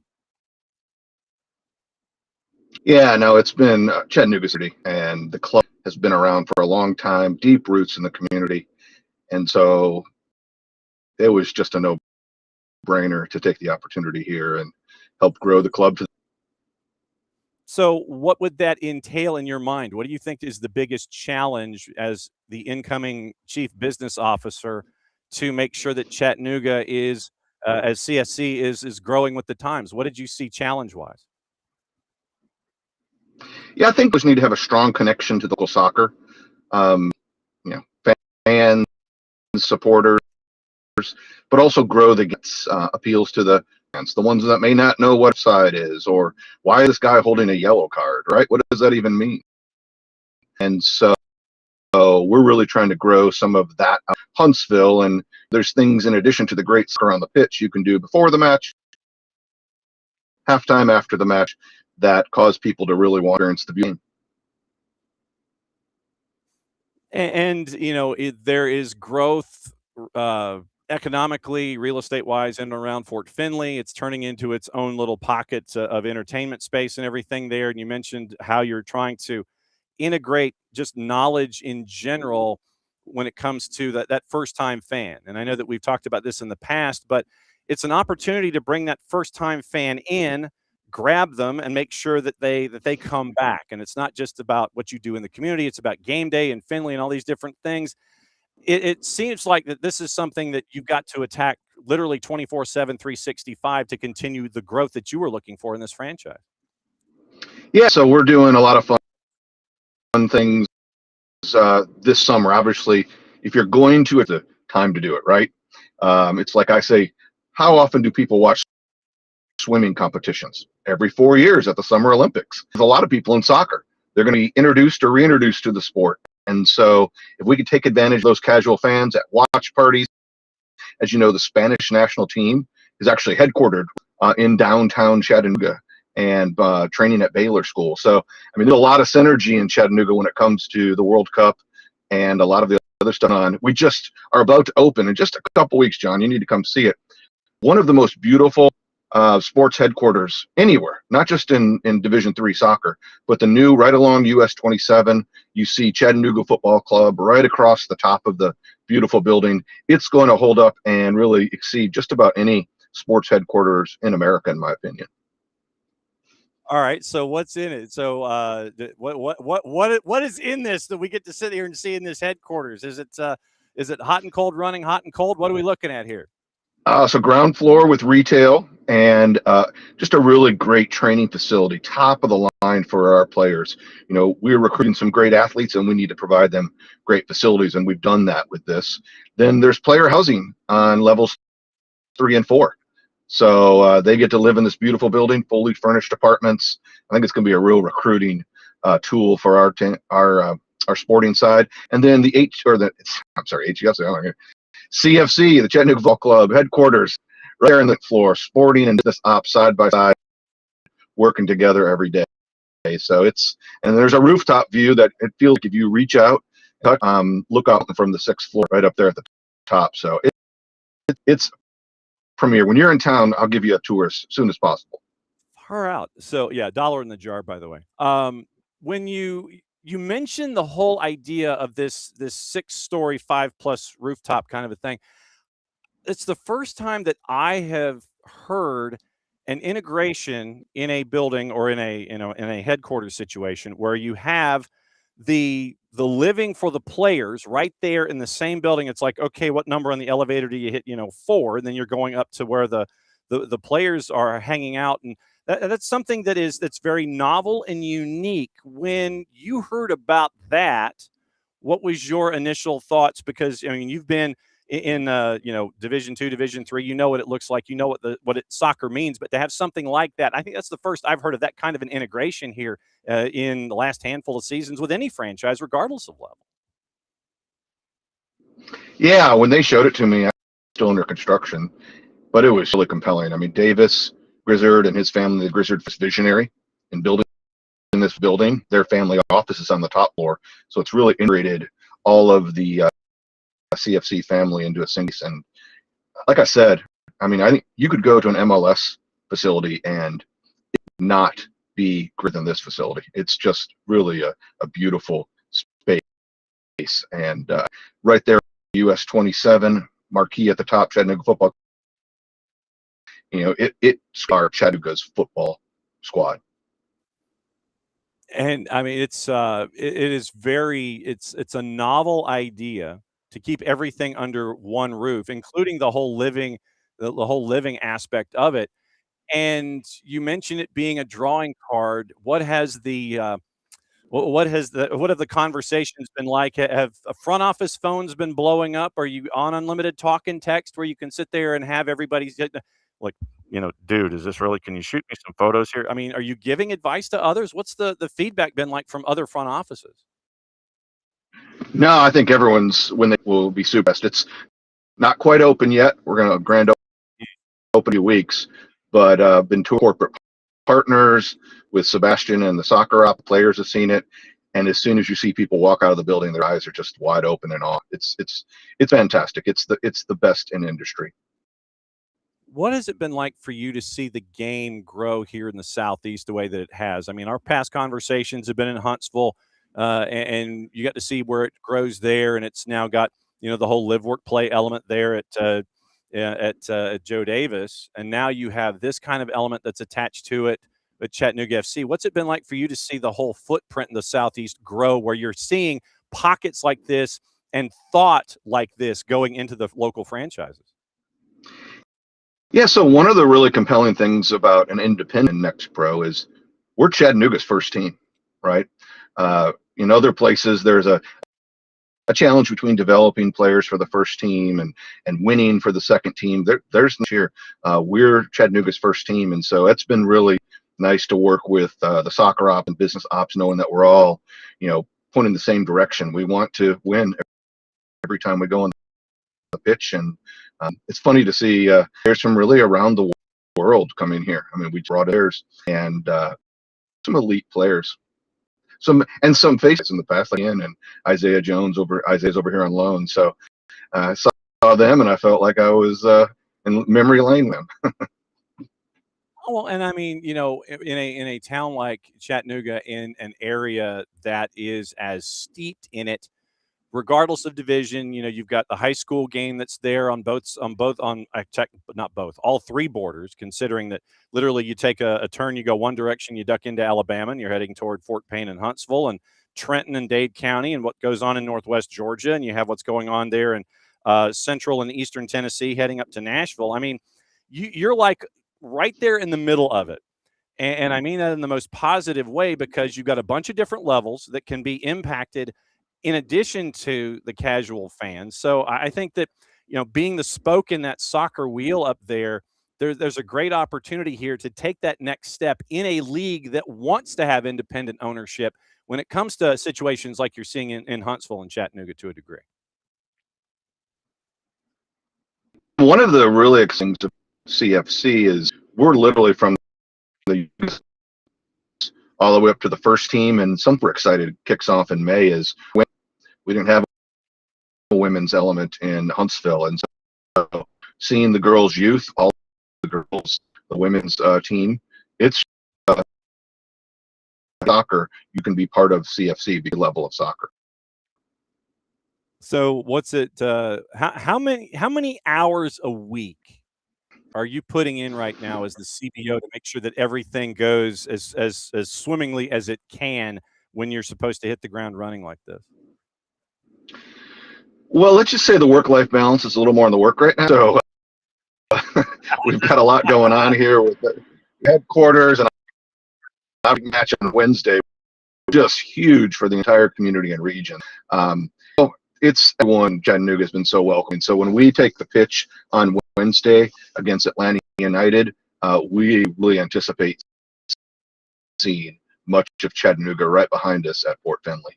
All right. So since you're reading my notes and we're proceeding to this particular portion of the interview, Open Cup, these two teams are not strangers. They played in exhibitions and preseason and work and things like that. But this one is round of 32 in Open Cup.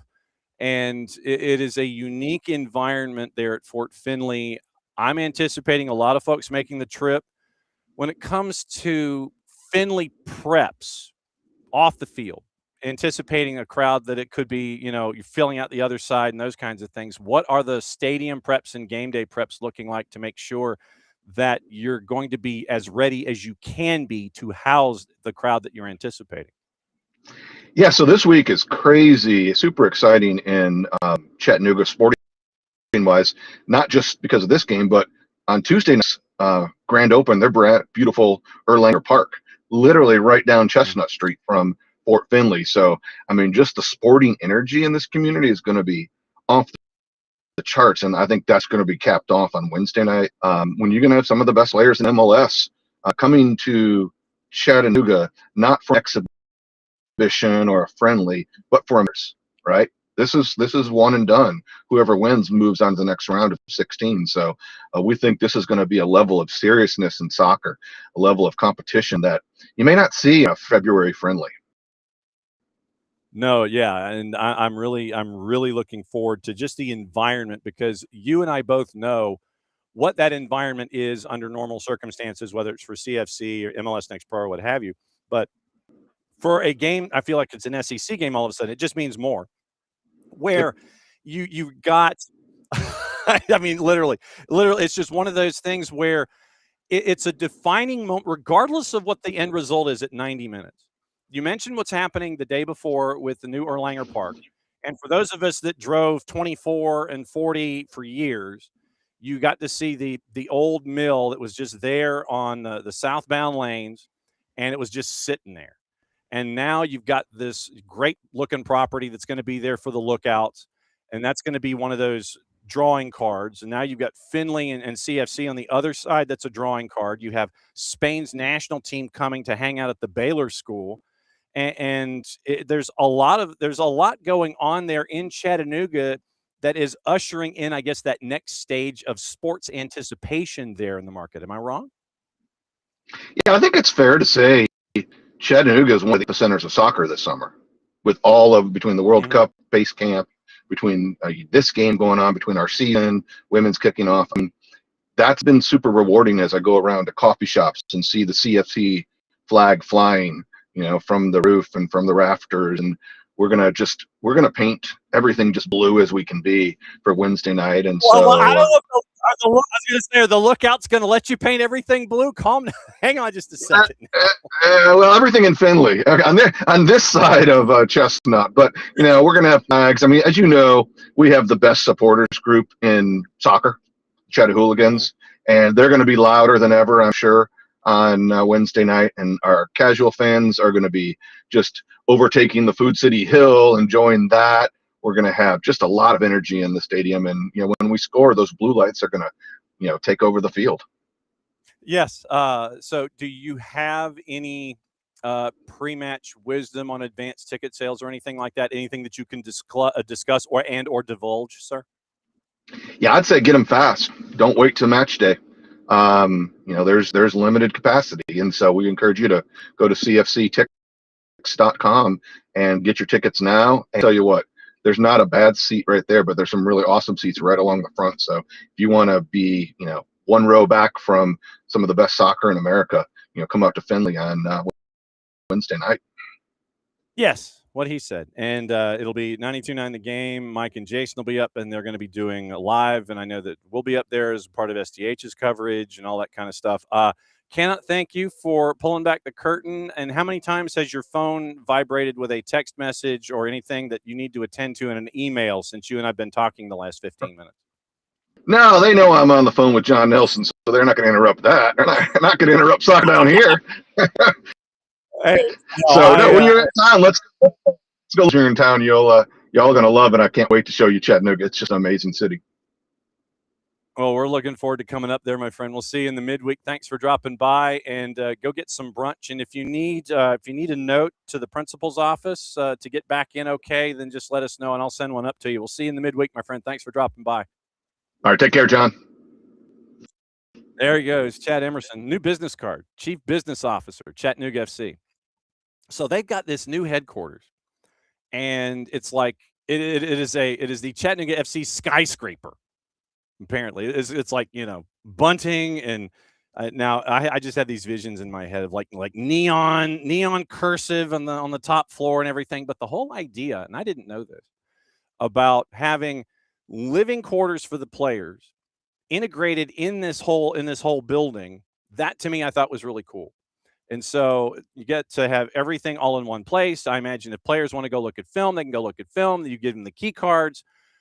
Probably have to give them extra key cards because they're probably lost in, this will be my first question. Who will be the first player or the roster, or unless it's a coach, that if they want to go in and watch film in off hours, you got to obviously have a key card or some kind of thumbprint or something like that to get in, like Mission Impossible access. Who is going to be the first player/coach to lose the key card and have somebody else find it? Because, like when you check into hotels, you always, for me anyway, I want that extra key because I'm always taking the first key and either leaving it in the hotel room or putting it, in the bottom of the suitcase when I'm trying to get everything all squared away, bottom of the bag and all that kind of stuff. This is my poll question for Chattanooga FC as a franchise. Who is going to be the first player/coach to leave their first key card behind and have to request another key card from the front desk so they can get access to where they need to be after hours? That is my first question.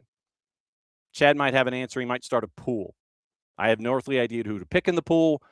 I would probably say me, but I'm not on the roster at Chattanooga FC. But anyway, it's great to catch up with Chad, and we will catch up with CFC on the midweek and let you know what's going on there as we get ready for Open Cup. So right now, I want to see, because CFC women coming online, that's going to be huge. Let me see if we have anything resembling juice boxes for this one. And it will be intriguing. Hang on just a second. Do we have Open Cup juice boxes? We do, but it is for the matchups on Tuesday. So we don't have Wednesday juice boxes yet, but just to kind of keep an eye on things for Tuesday juice boxes, and obviously we'll look at them again tomorrow. Austin FC slightly favored at Lynn Family taking on Lou City. Revs at a +104 hosting Rhode Island FC. Detroit City, a large underdog hosting Chicago Fire at Keyworth at a -167. NYCFC, once again, even larger favorite at Westchester. Westchester's a +800. NYC is a -455.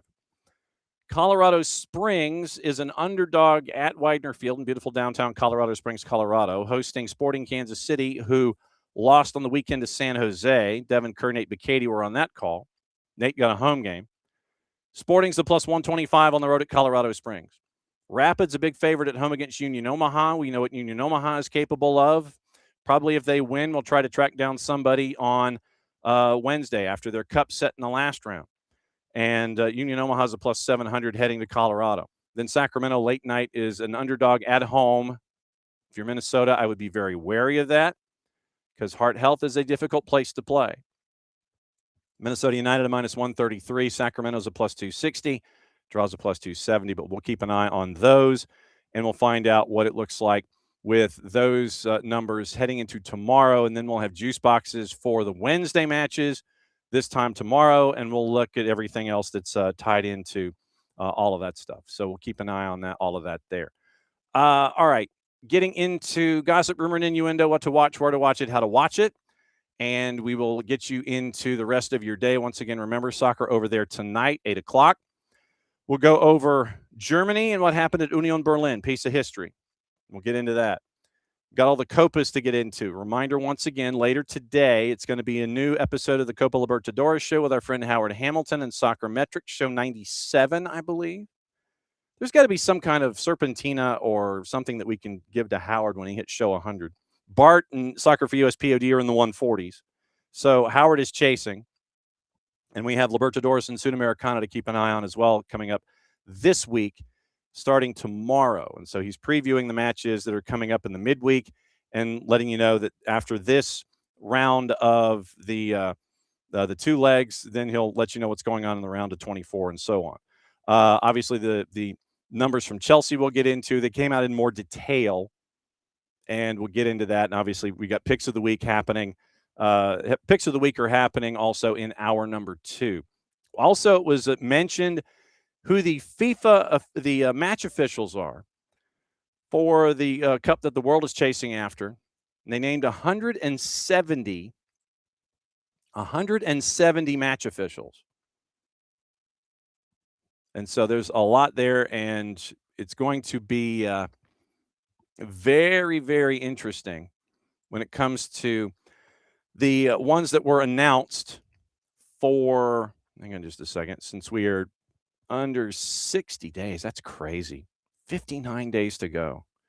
59. That is wild to me that we're at 59 days before this tournament is supposed to kick in and go off and running. And where are my FIFA match officials? It's like, all I want is just to have this story, FIFA match officials. I thought I had a nice little link, and so of course it wouldn't give it to me. So match officials, there we go. Okay, so is it inside FIFA? So you have 52 refs, 88 ARs. You got 30 video match officials from all 6 confederations and 50 member associations. According to FIFA, selection was based on quality and consistency of performances at the highest level. 104 matches in 3 host countries. So, where's my list? Okay, so the full list of match officials and the referees, once again, 52 of them.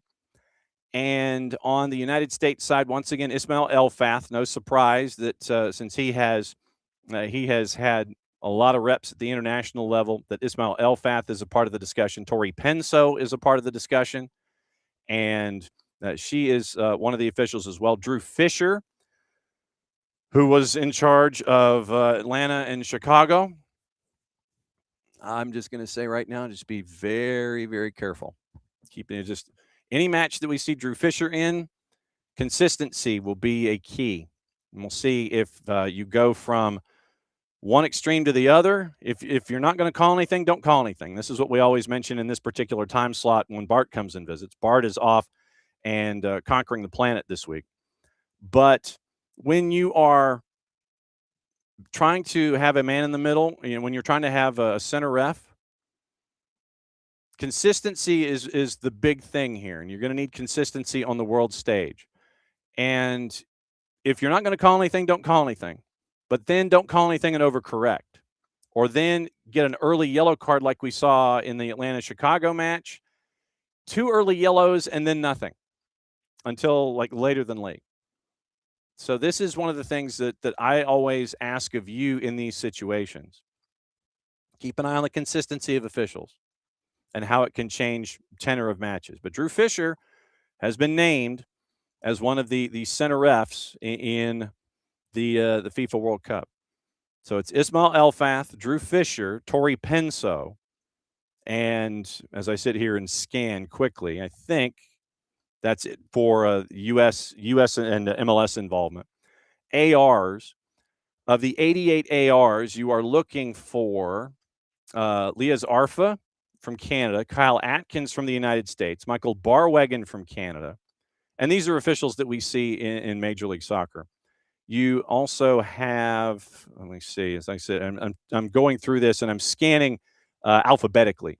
So I'm trying to check native countries. Brooke Mayo is going to be involved as an AR. Catherine Nesbitt is going to be involved as an AR. Corey Parker is going to be involved as an AR. And then you get into the video match officials. It is Joe Dickerson. Keep an eye on the Joe Dickerson matches when that will be probably required viewing at some point. So you'll have Joe Dickerson and Armando Villarreal that we know from Major League Soccer that will be in the VAR section of the program. So you've got a lot of ARs that we're used to seeing on a weekly basis, handful of center refs, and then a couple of VAR, including Joe Dickerson. So that's your list of the match officials that are going to be attached to the tournament. Training on a daily basis, according to Pierluigi Collina, chief referee. They have a chief refereeing officer, chairman of the FIFA Referees Committee. And so they're going to have daily training sessions to feature participation of local players. Quoting Collina, as has been the case at FIFA tournaments in the past, our match analysts will provide the match officials with all the information they need to prepare properly for their games. We'll leave no stone unturned in ensuring that our match officials are fully prepared, confident that FIFA Team 1 will meet the challenges that lie ahead at this groundbreaking competition. They'll be based in Miami. Selected match officials are going to meet for a 10-day preparation seminar starting at the end of May. Video match officials relocate to Dallas, which is where the IBC, the International Broadcast Center, is going to be. Refs, ARs, and support staff remain in Miami. And now you have the package designed to enhance match tempo and time and reducing time wasting, approved by IFAB. And remember the conversation we had last week with Costa Smirniotis of the Canadian Premier League, that they're instituting those. And you're seeing those trials instituted in the Canadian Premier League.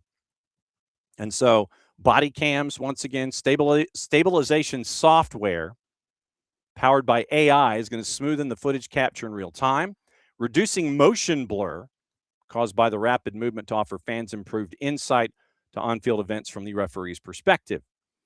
So you're going to have the refs and ref cams. You're going to have all of that that's attached to it now. And it is it's going to be interesting. There are a couple of interesting names that were submitted from the MLS perspective here in this particular confederation. So we'll keep an eye on what that looks like. But those are the ones that have made the final cut, and they're on the list of names. So we'll be seeing all of them in a competition either on your television or a competition near you when the World Cup happens in less than 60 days, which is crazy to think about, that we are this close to the World Cup here in this hemisphere. It's just crazy to think about. 59 days and counting. So today, Soccer on the TVs, and it's brought to us by our friends at Fanatis, fntz.co/soccer down here.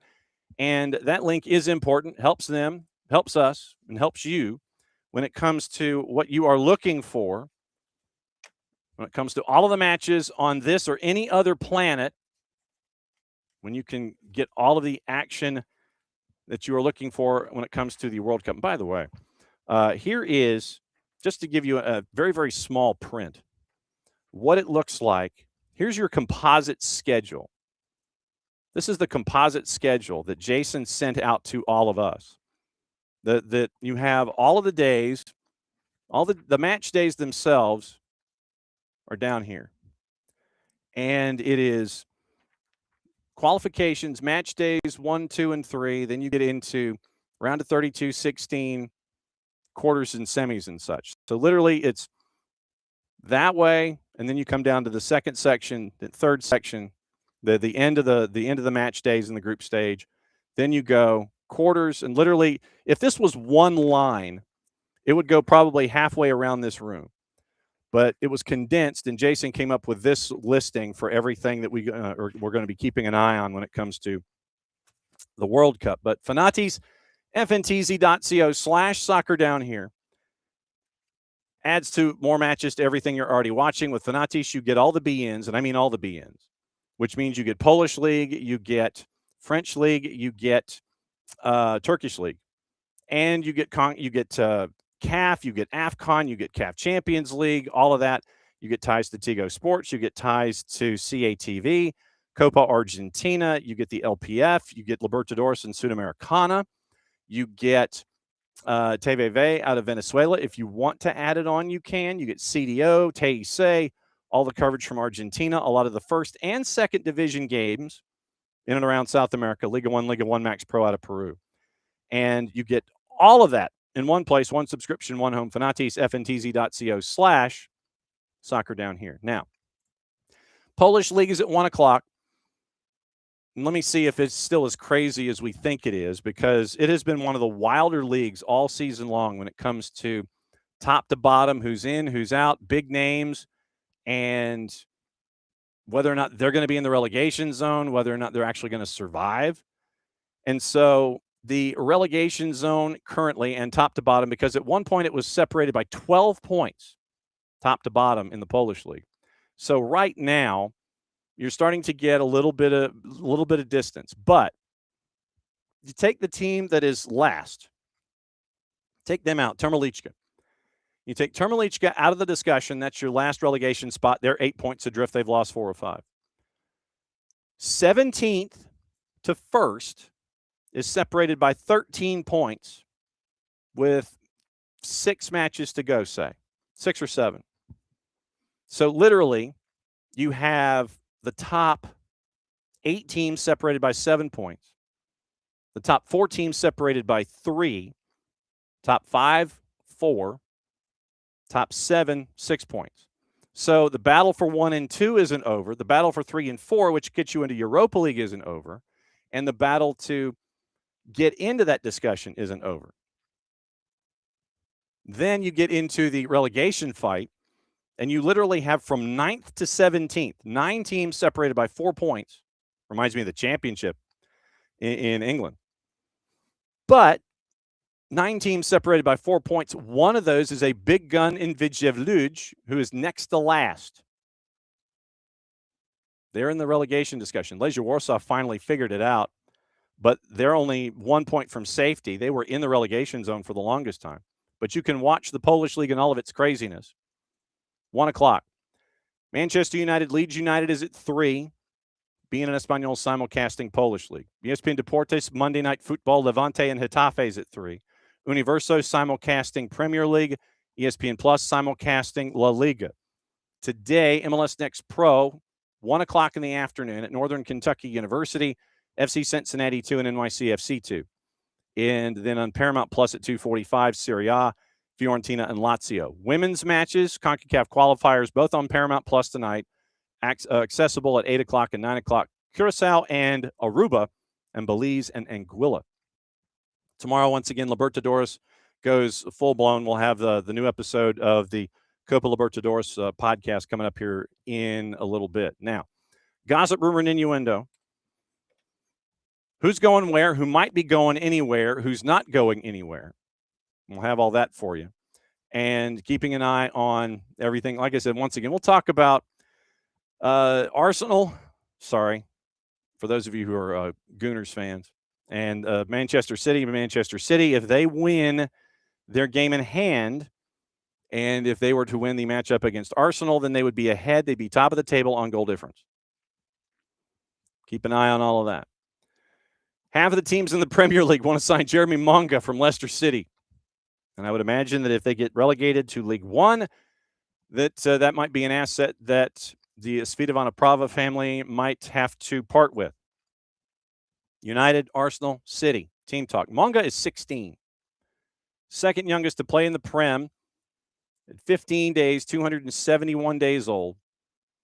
Relegation to League One has more focus on his future. Reportedly being monitored also by, I guess we should say who isn't monitoring him, really. Liverpool, Spurs, Newcastle, Villa, Brighton, Brentford. Spurs is something else we got to talk about tonight. That ain't good. That is not good. Bayern Munich and Barcelona seriously considered making a move for AC Milan's Rafa Leao, Gazzetta dello Sport with the report there. His relationship with supporters has deteriorated in recent months, and an 80 million euro departure could become a possibility, despite the presence of a 175 million euro release clause in his deal.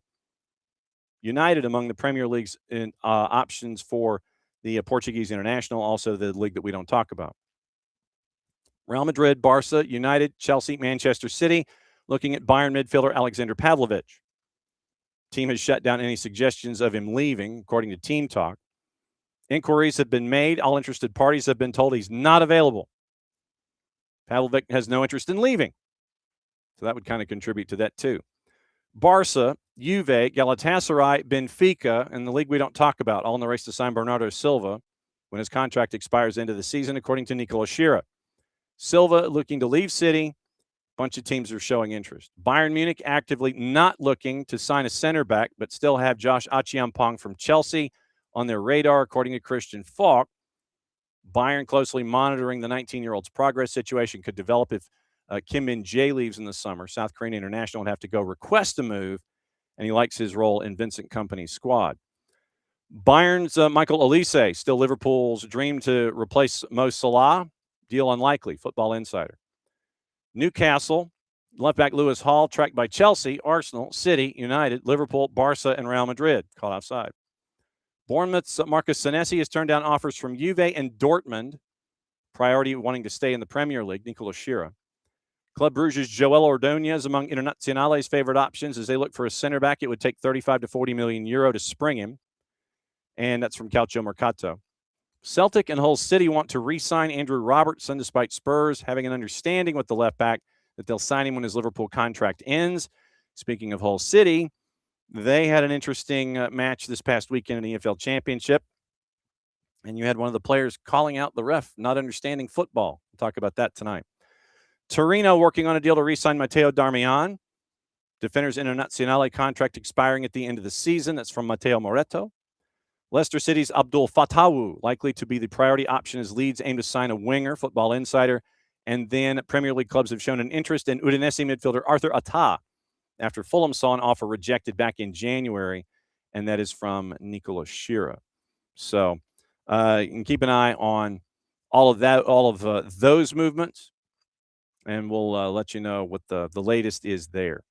So this week, once again, in the Premier League, it is a big Saturday, Sunday, no Friday night football, but it is a big Saturday and Sunday, 5 on Saturday, 4 on Sunday, and Monday night football at Crystal Palace and West Ham. Then you get into schedule compression again because it'll be weekend, midweek, weekend. And so it's going to be then saving things out and creating some space for FA Cup at the end of the month. So right now, standings, just so you know them. Like I said, we'll get into the other machinations inside the Premier League later on Soccer Over There tonight. Arsenal, 6 points clear. Manchester City match in hand. Next matchup is in 6 days' time. So Manchester City, if they beat Arsenal, they would be still a match in hand. They win their following matchup. Odds are on goal difference, they would be ahead in the standings. Right now, they're behind 3 goals in goal difference. Then 9 points to United. Villa behind on goal difference, same number of points at 55. Liverpool's at 52. Chelsea has lost 4 of 5. Shine is off of Liam Rosenior. And they are in the Europa League spot right now at 48 points. But you have Brentford at 47, Everton at 47, Brighton at 46. They've won 3 in a row, 4 of 5. Sunderland's won 3 of 4. They're at 46. Bournemouth's at 45. They finally broke their draw streak at 4. Fulham's at 44. So that takes you basically from 6 to 12, 7 teams, 6 points, 7 teams, 4 points to get into the Europa League right now. And there could be another part of the coefficient that could add more spots to England going forward. Crystal Palace 42. Newcastle behind on 1 goal at 42. They had lost 2 in a row. Then the rest of it. So basically you have the race for Europe, the chase group racing for Europa, and then the rest starting at 15. Leeds 2 draws in a row, 33 points. Spurs unbeaten in 4, 33 points. Behind on 1 goal in goal difference. Leeds with a match in hand. That's tonight. West Ham is at 32 points. They're safe for the moment. Spurs losing on the weekend to Sunderland means they're now in the relegation zone. Burnley and Wolves are kind of fighting it out amongst themselves who's going to be wooden spoon. But there are 6 matches to go. Burnley's at 20. They've lost 4 of 5. Wolves had their 3-match unbeaten string snap last time out, losing to West Ham 4-0. It was big for them. They got out of the relegation zone. Spurs, with their loss, they're back in it. Right now, Spurs have the second highest percentage in that 18th position to go down at 47%, according to folks that do all those numbery things. So De Zerbi, it's going to be a piece of work. It's going to be a lot of work with 6 matches to go, but Spurs in the relegation zone right now as of today. Craziness when you think about it. So the relegation fight for that last relegation spot, because you figure Wolves and Burnley are in it. Burnley, 6 matches would be 38 points, so they're technically still alive. Wolves, 35, so technically they're still alive. But not by much. 4 teams separated by 3 points for the 18th spot. Leeds today playing. Forest, 33, behind on goal difference by 1. West Ham at 32, and then Spurs at 30. So we'll talk about that a little bit more in depth. Like I said, we've got some economics to get into on economics down here for soccer over there tonight, 8 o'clock. And we'll go from 8 to 10, and we will break it all down for you. So thanks to Maddie. Thanks to Abe, thanks to all of you, and thanks to Chad Emerson, because we now know that there's a large building that's got Chattanooga FC wording on it that houses a lot of different things. It is now part of the growth of that franchise. Looking forward to seeing a lot of folks on Wednesday and having everybody come up to Fort Finley and see what's going on in the round of 32 and Open Cup. Like I said, we're efforting coaches and other things, and Wednesday's going to be a very, very busy day. A lot of different folks, a lot of different things, getting you through Wednesday, getting you ready for Open Cup. Wednesday night is Open Cup. Thursday we'll have, in addition to Wednesday, Tuesday Open Cup and CONCACAF, Wednesday Open Cup and CONCACAF. We'll talk about those on Wednesday and Thursday, getting you ready for the weekend. There's a lot to get into this week on a bunch of different fronts. And we can't thank all of y'all enough for being a part of it all here on SDH AM. And that's another show is in the books. Back at it again here, 8 o'clock tonight. So in 8 hours and 51 minutes, we'll be back at it again with soccer over there, touring the entire planet, let you know what's going on there, and back at it again here in a little less than 22 hours. So for everybody here, thanks for dropping by for another go-round of SDH AM. Since it is the end of the show, that means I get to do this. Mucha Plati, I'll play it safe. We'll see you at 8 o'clock tonight for SOT.